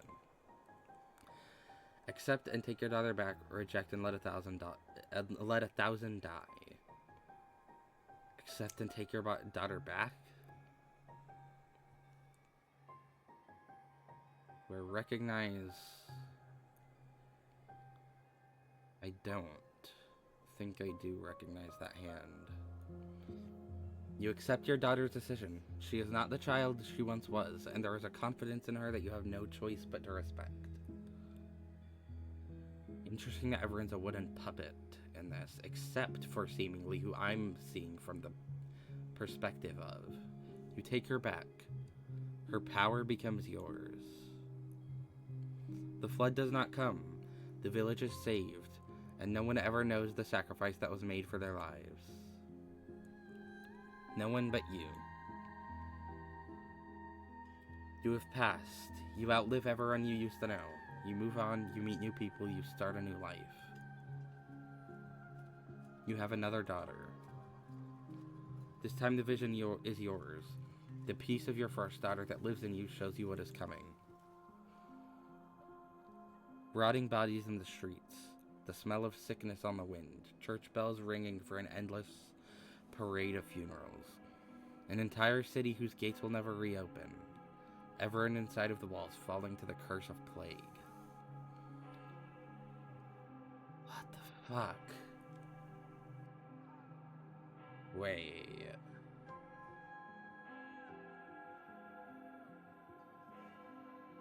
So is this the story of, like, is this the past of Scarlet Hollow? You are among their number. Your body no longer strong enough to heal even itself. You are not enough to stop it. The church bells ring specifically because we know there's a church in town. Not as you are. There's another path, a narrow thread. If you were stronger, you could tug at it and unravel the tapestry of the future. Mother, what's wrong? Your daughter will never be as strong as you are, not after what you had to do. But she still carries in her some strength. Enough. Explain it to her as it was explained to you, or take your daughter back. Explain it to her as it was explained to you.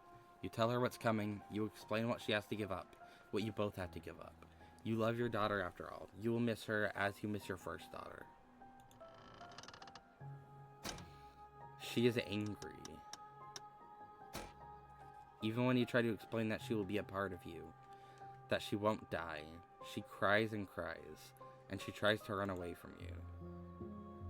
Fate is attempting to cut its loose thread. The entire city rests on this decision. Stop her from leaving. Let her go, give up on the city. I mean, I feel like there's no way this is what this is, right? I mean...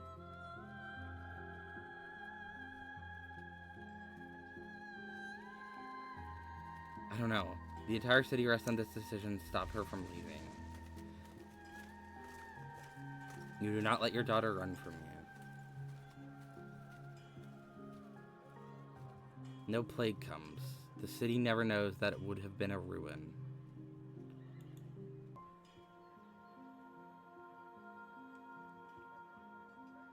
But there is an unhappiness in you. She didn't understand what you took of her as angry, confused, restless. Wait, holy shit, wait. You'll have to carry that with you. It is part of the burden of what you are.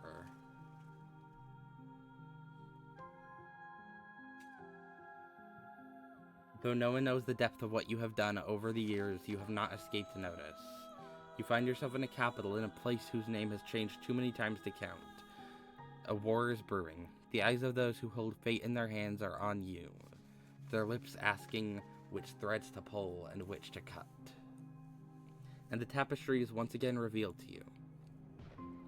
The war rages, and it never stops raging, bleeding that spans generations, children born to die, decades of pain that leave a raw wound on the world. Or it ends before it begins. The few die for the sake of the many. You can guide powerful hands to crush those that need crushing, if only you have more power of your own. You call your daughter to you. You raise them differently these days. The disquiet left by the reluctant daughter taught you a permanent lesson. They don't need convincing anymore. They are ready to return to you whenever you need them. Take her back and stop the war before it starts. Yeah, I guess. This daughter joins her sisters easily, as she has been trained to do. You are the only one who will remember her sacrifice and her name. A small rebellion is crushed before it becomes a revolution. The people in power are happy. This is the story of Scarlet Hollow, I think.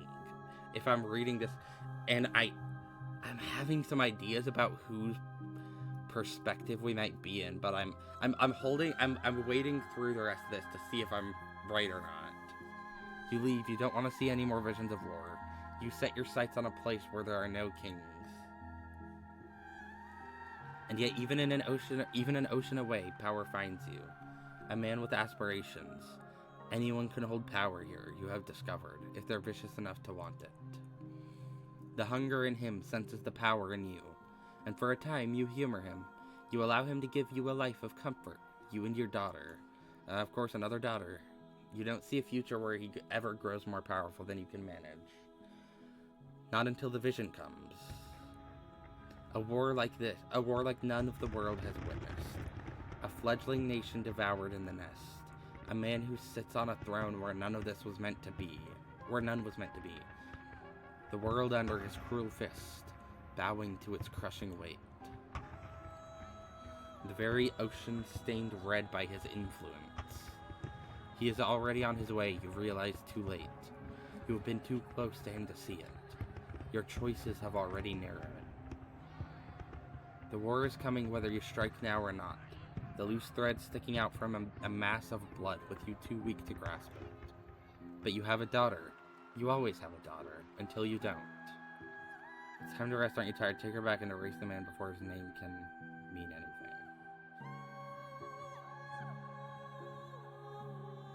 I'm gonna save. I wonder if this is going where I'm thinking it might be. I guess just keep going in the same direction, I feel like that might be the way to go. Take her back and erase the man before his name means anything. She joins her sisters, as is her destiny, and you remove him from the world. The hole where he was filled by lesser men, none of whom remember whose shoes they're stepping into, and none of whom can hope to command the way he would have. Blood is spilled. Less blood, but you still feel every drop. You hide yourself away from the world. You and your daughter. The visions still find you, but here they are small. The decision's simple. You make them all the same, helping where you can. A storm halted, a conflict settled. Until one day when you are shown a dark pit. Splintering wood. Debris trapping everyone inside, bodies burning as the very rock catches fire, children screaming as their flesh bubbles, then silence as lungs fill with smoke. The cave-in. What the fuck? You know the choice that lies with you. Oh my fucking god, wait. This is Scarlet Hollow, yeah. But are we seeing the backstory of who I think who I think we are? She joins her sisters as so many have before her. I mean, it's gotta be, right? The disaster is averted, lives are saved, and you have another daughter. But that's not what happened. Not this time. Because the cave-in did happen. You take your daughter's hand, and you look into her eyes. They're green like yours. You don't want to do it this time. You stare out over the hills together as a plume of smoke rises into the air. But you can't hear the screams from here. You assume you will die one day like anyone else. After all, you're long past due. Maybe you'll be lucky enough to know your children before you go. Then the man comes, and with him a vision. He has already decided. He is bringing something here. Something ravenous that doesn't belong. But that has been pressing at the edges of your world. Trying to find a way in. It has its way now, whether you help him or not. More of the wind you followed comes into focus, and for the first time you follow it beyond your death. Disaster after disaster, crisis after crisis, thousands of years of little cuts that you weren't even there to mend. On and on it goes, longer than you can ever hope to follow, its toll eternal and incalculable. But there's a new thread too. If you are patient enough, if you are strong enough when the moment finally comes, if you do everything right, you can devour this thing that sits outside the world, and it will give you so much power that you will never have to take back a daughter again. You could fix as many things as you'd care to fix. Floods, plagues, wars, kings.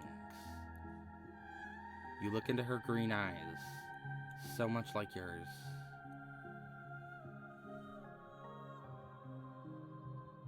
Babe again.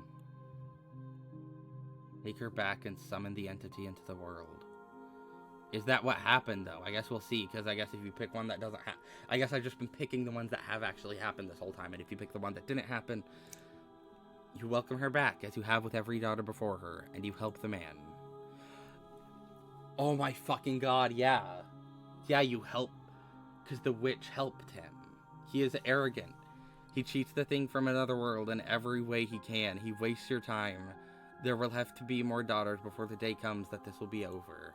But days and daughters come and go, and you are very patient. You have to be here to stop the hurt that would scar our world without you there to guide it. Is this fucking Sybil? There's Kanika. Right? And now here you are, on the cusp of the end, the final daughter.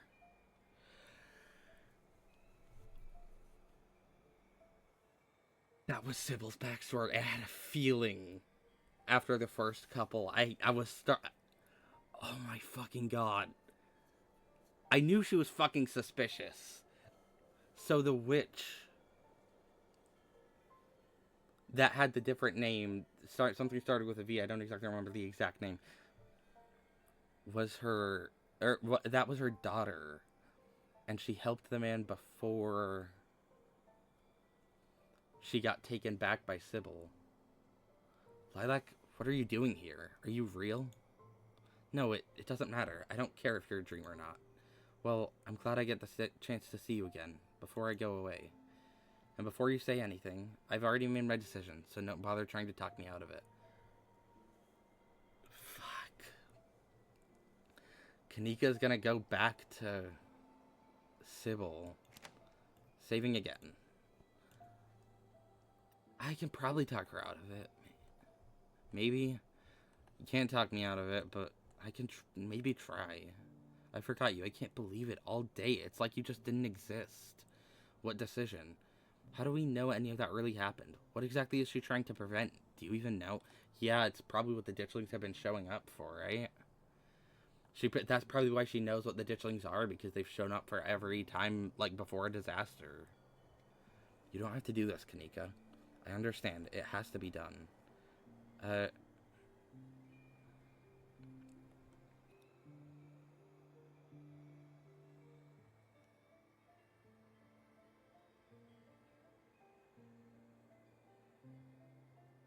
What exactly is she trying to prevent? That thing with Enoch, that Enoch brought, whatever it is, breaking out and causing havoc. And all those disasters my mom would be able to stop if she takes its power for herself. I'm so much smaller than all of that, but in this moment, I can be what stops it. I can be big enough. My life can be meaningful. Like all day, you just didn't exist. That's okay, it's part of all this. Soon enough, you can go back to forgetting, and it'll be like all this never happened.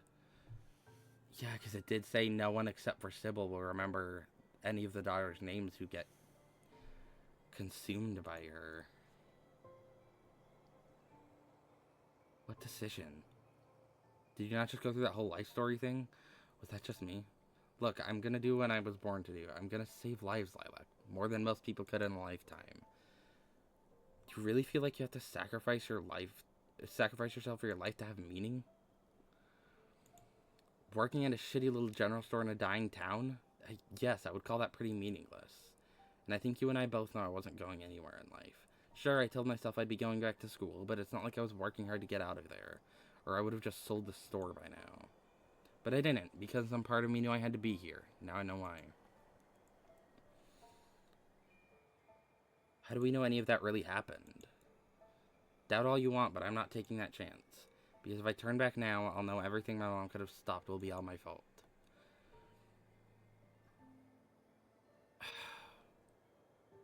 You know, I don't think I've ever seen you without glasses before. Huh? Sybil, don't fucking...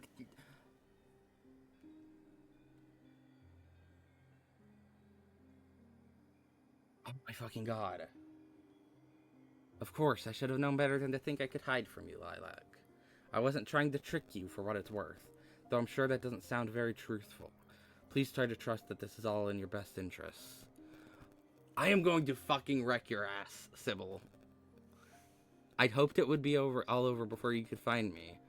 I know it can be unpleasant to watch. I'd hoped to spare you, even if I knew in my heart that all the worthwhile roads for you to walk would bring you here right before I could finish any of my work.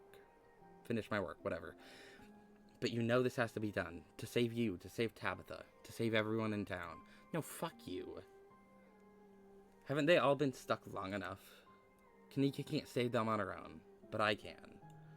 I mean, if she takes, you know, I'm just saying, maybe she can do that. Maybe. If she takes you in all, I'm just saying that would be better than her losing her. You have always been suspicious as fuck. She is a good person. Better than you are. I wish this wasn't how you... I mean, I guess she's doing stuff for good reasons to save people, but, like, also, I don't want her to take Kanika. I wish this wasn't how this had to be, but it's the only way your story gets a happy ending. There's no illusion masking her words, no trickery, she is speaking her truth. I can stop her. But perhaps there remains a narrow path for you to walk. That's why she gave me the fucking tea. To try and make me not suspect her and forget all of this, and so Kanika would just... she would be able to easily take her back in.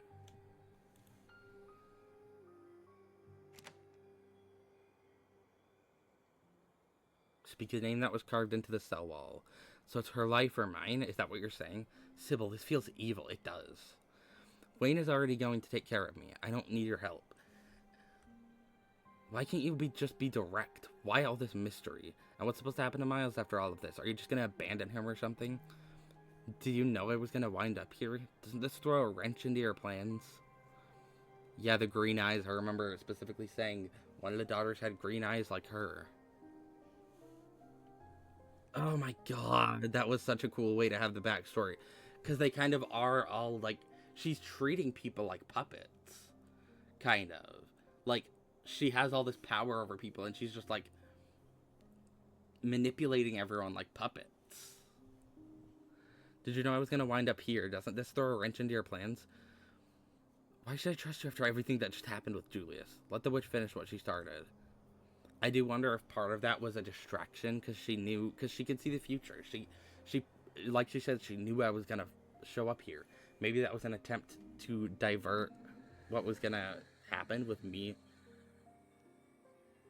stopping her. Speak the name that was carved into the cell wall. Of course, the scratching on the walls.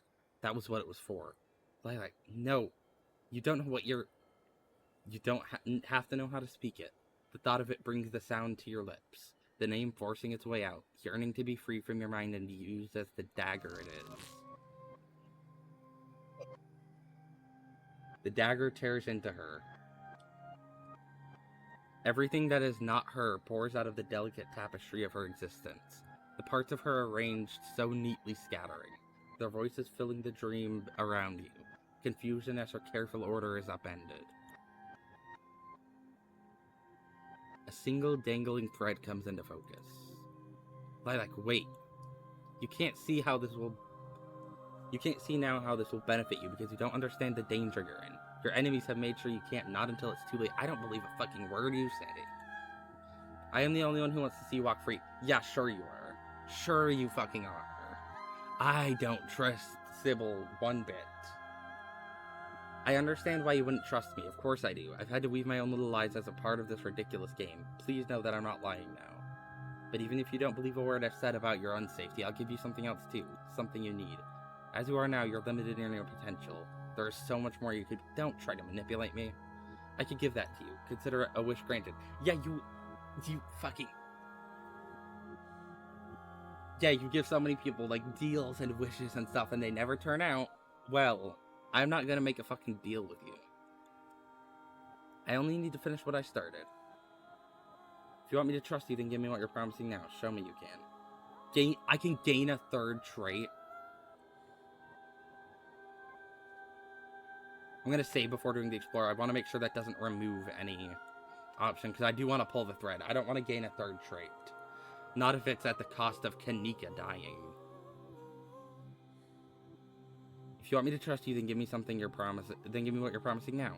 Show me you can.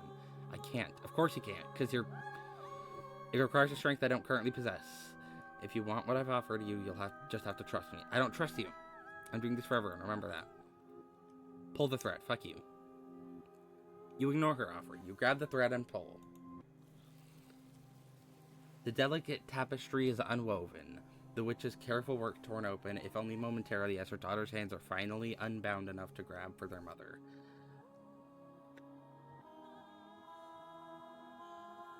Fucking... Hold on. What a fucking visual. Holy shit.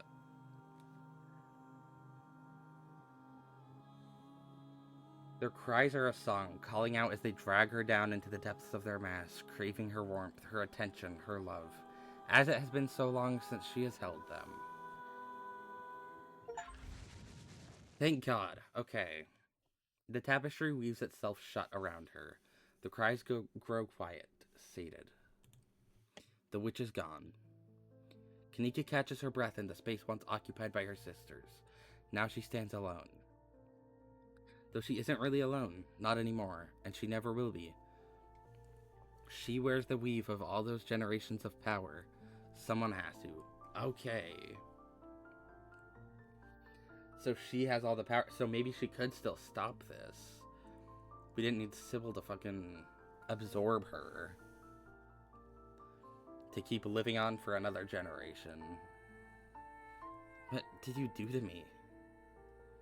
Was that really you earlier, or was that her talking through you? No, that was me. I said those things, and I meant them. I really, really believed it. I still do. Welcome to the Dead Moms Club. Oh my fucking god. I should do a playthrough where I just say that every chance I get to anyone who has a dead mom. I'm not gonna say that in this playthrough though, because that's a bit bit tone deaf for several of these, but I would be interested to do a playthrough where I just say that to everyone.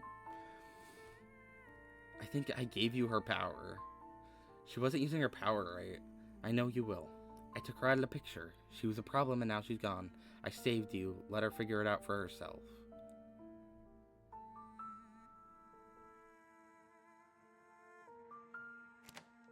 Save again.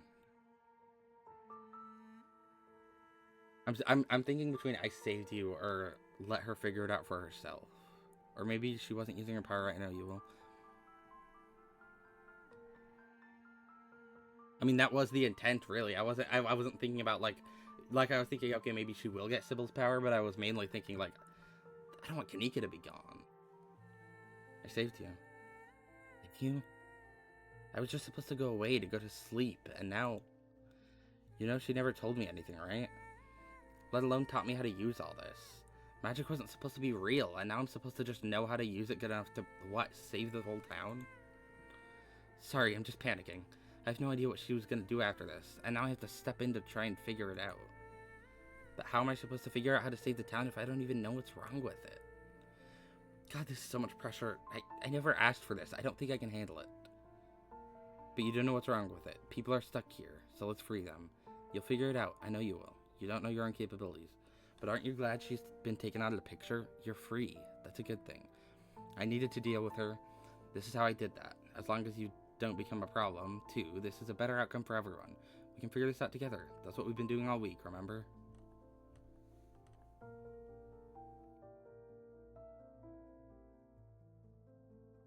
We can figure this out. You're right. You're right. We can figure this out. You made it all the way here and did whatever it is you just did. Nothing is too much for us to handle. She takes a deep breath, collecting herself.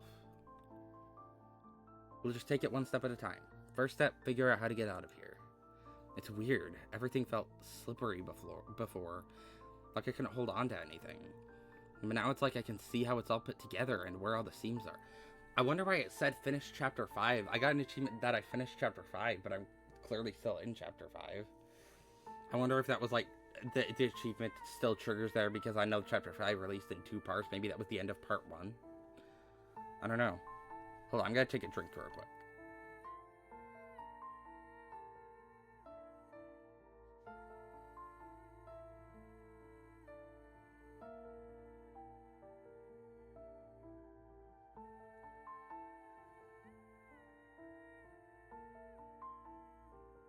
So if I just... You don't see whatever it is she was doing. The world around you goes dark. You're moving, like a current is carrying you somewhere, buoying you upwards. Your body ascending rapidly until finally you surface. Back in the basement? Oh no, not back in the basement. In the forest. Tetanus Lake? Question mark? You're outside, it's raining. You have no idea where you are. I mean, all the trash would kind of intuit that. Oh yeah, we are. Okay. Tulip, Janie, actually finish episode 5. This is the end of episode 5. Only one major content update remains until the story reaches its conclusion in the final chapters. Oh, were they being released together? Oh, that'll be interesting. Stay tuned for updates on this final release by joining our Discord, following us on social media, or signing up for our newsletter. Oh, that chapter was fucking incredible. If you'd like to carry your progress over into the final chapters, please save your game now. Yeah, I guess, yeah. That's the end of the chapter. The end of the current game. Until they release into more chapters.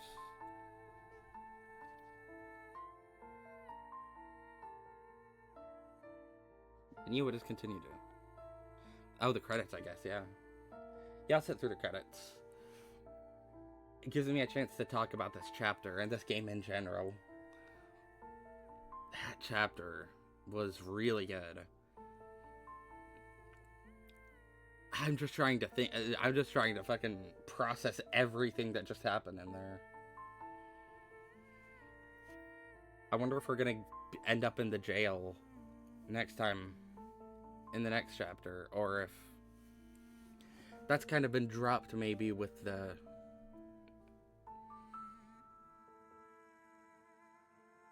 police kind of fucked up now.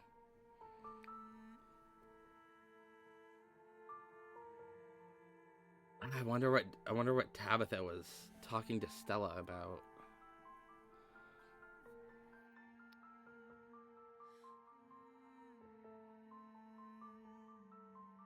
Because the specific she wanted to be alone with Stella for a specific reason. I wonder what that reason is. What a fucking amazing game. I am very excited for whenever 6 and 7 come out. Presumably it's going to be a while, because I know this game takes a while to make, because it's a lot of 2D art, and it's a lot of writing too. It'll probably be a while. But I am very excited for whenever it does come out. Sounds like they might end up being released together, which is interesting. If they're releasing 6 and 7 together, they might be kind of like a two-parter finale. That would be cool.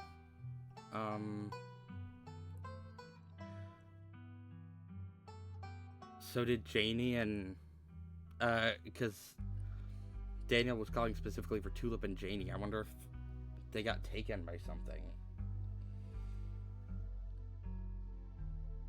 I'm glad I saved Kanika. That was a really good finale to the chapter. I wonder what happens if you don't have the mystical trait. Do you just not get the chance to save Kanika? Because that seemed to be like a lot of the reason I was able to defy her was the mystical trait. God, that chapter has to have so many different options for what can happen.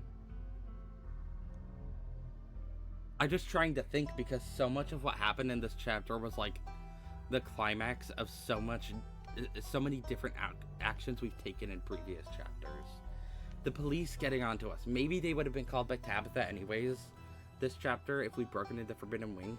But like, if I had chosen Duke instead of Gretchen, there wouldn't have been the murder case. That was the main reason why they started suspecting me. Would they have just not been a factor in this chapter? There was the thing to talk about, like, hey, what if we just don't go to the Forbidden Wing this chapter? Is that something that can actually happen? You just don't go to the Forbidden Wing, and none of that stuff in the Forbidden Wing happens. How many different options are there for what happens this chapter? This feels like the one that is the most like sprawling in terms of different options that can happen. If you don't have the mystical trait, you presumably wouldn't be able to stop Sybil from absorbing Kanika. Or if you do have the mystical trait and you don't stop Sybil from absorbing Kanika, if you take her deal and get another trait, how does the chapter end then? Because you aren't going to wake up on Tetanus Lake with Kanika.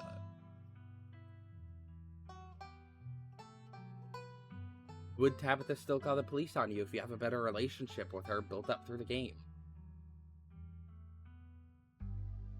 Will you have to explore the Forbidden Wing on your own if you don't have a good relationship with Stella?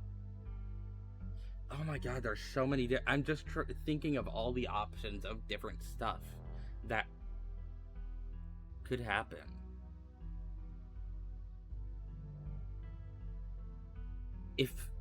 If Sybil didn't see you as a threat, because I'm thinking, I wonder if that pumpkin thing was maybe partially a, like, Sybil made that deal with that guy to, in part, because she could see the future, she could see where stuff was going. Maybe that was partially like as a way to try and keep me away, because she clearly like was trying to stop me from stopping her from absorbing Kanika. I wonder if that would have happened if I didn't have the mystical trait and it wasn't like perceived as a threat to Sybil.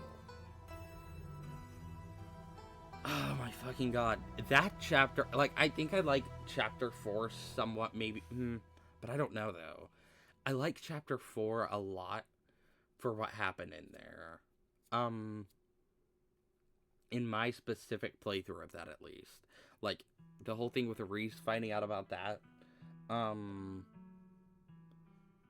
The start of being able to romance Stella, that was nice. Finding out more about Dr. Kelly, stuff like that. Chapter 4 might still be my favorite, but Chapter 5 also might be my favorite now because there's just so much that you can do in there. I need to do more playthroughs of this game, whether on or off stream. The fuck is hardcore mode?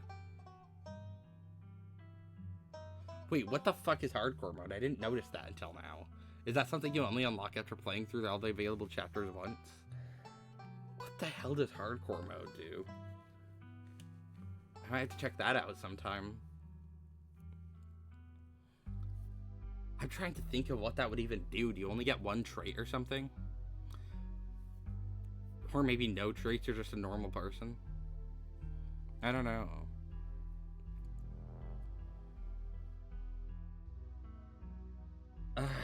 I'm so... This chapter was really good. I have got to do more playthroughs of that and see just how different I can make the events of this chapter. There's got to be so much different stuff that can happen, depending on what your choices are. That was really good. I think I am going to end the stream up. I'm trying to think if there's anything else I feel like I could talk about. I don't know.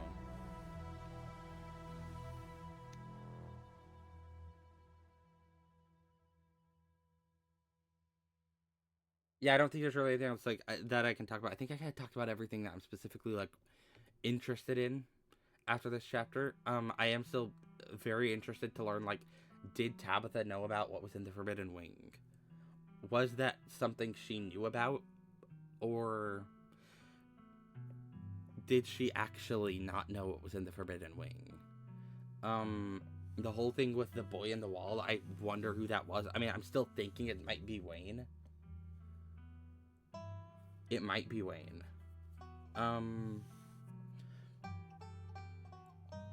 It might be whatever is occupying Wayne's body. Is there anything else? Trying to think back through the chapter. No, not really. I am curious about what the, like, big final disaster that the Dredgelings are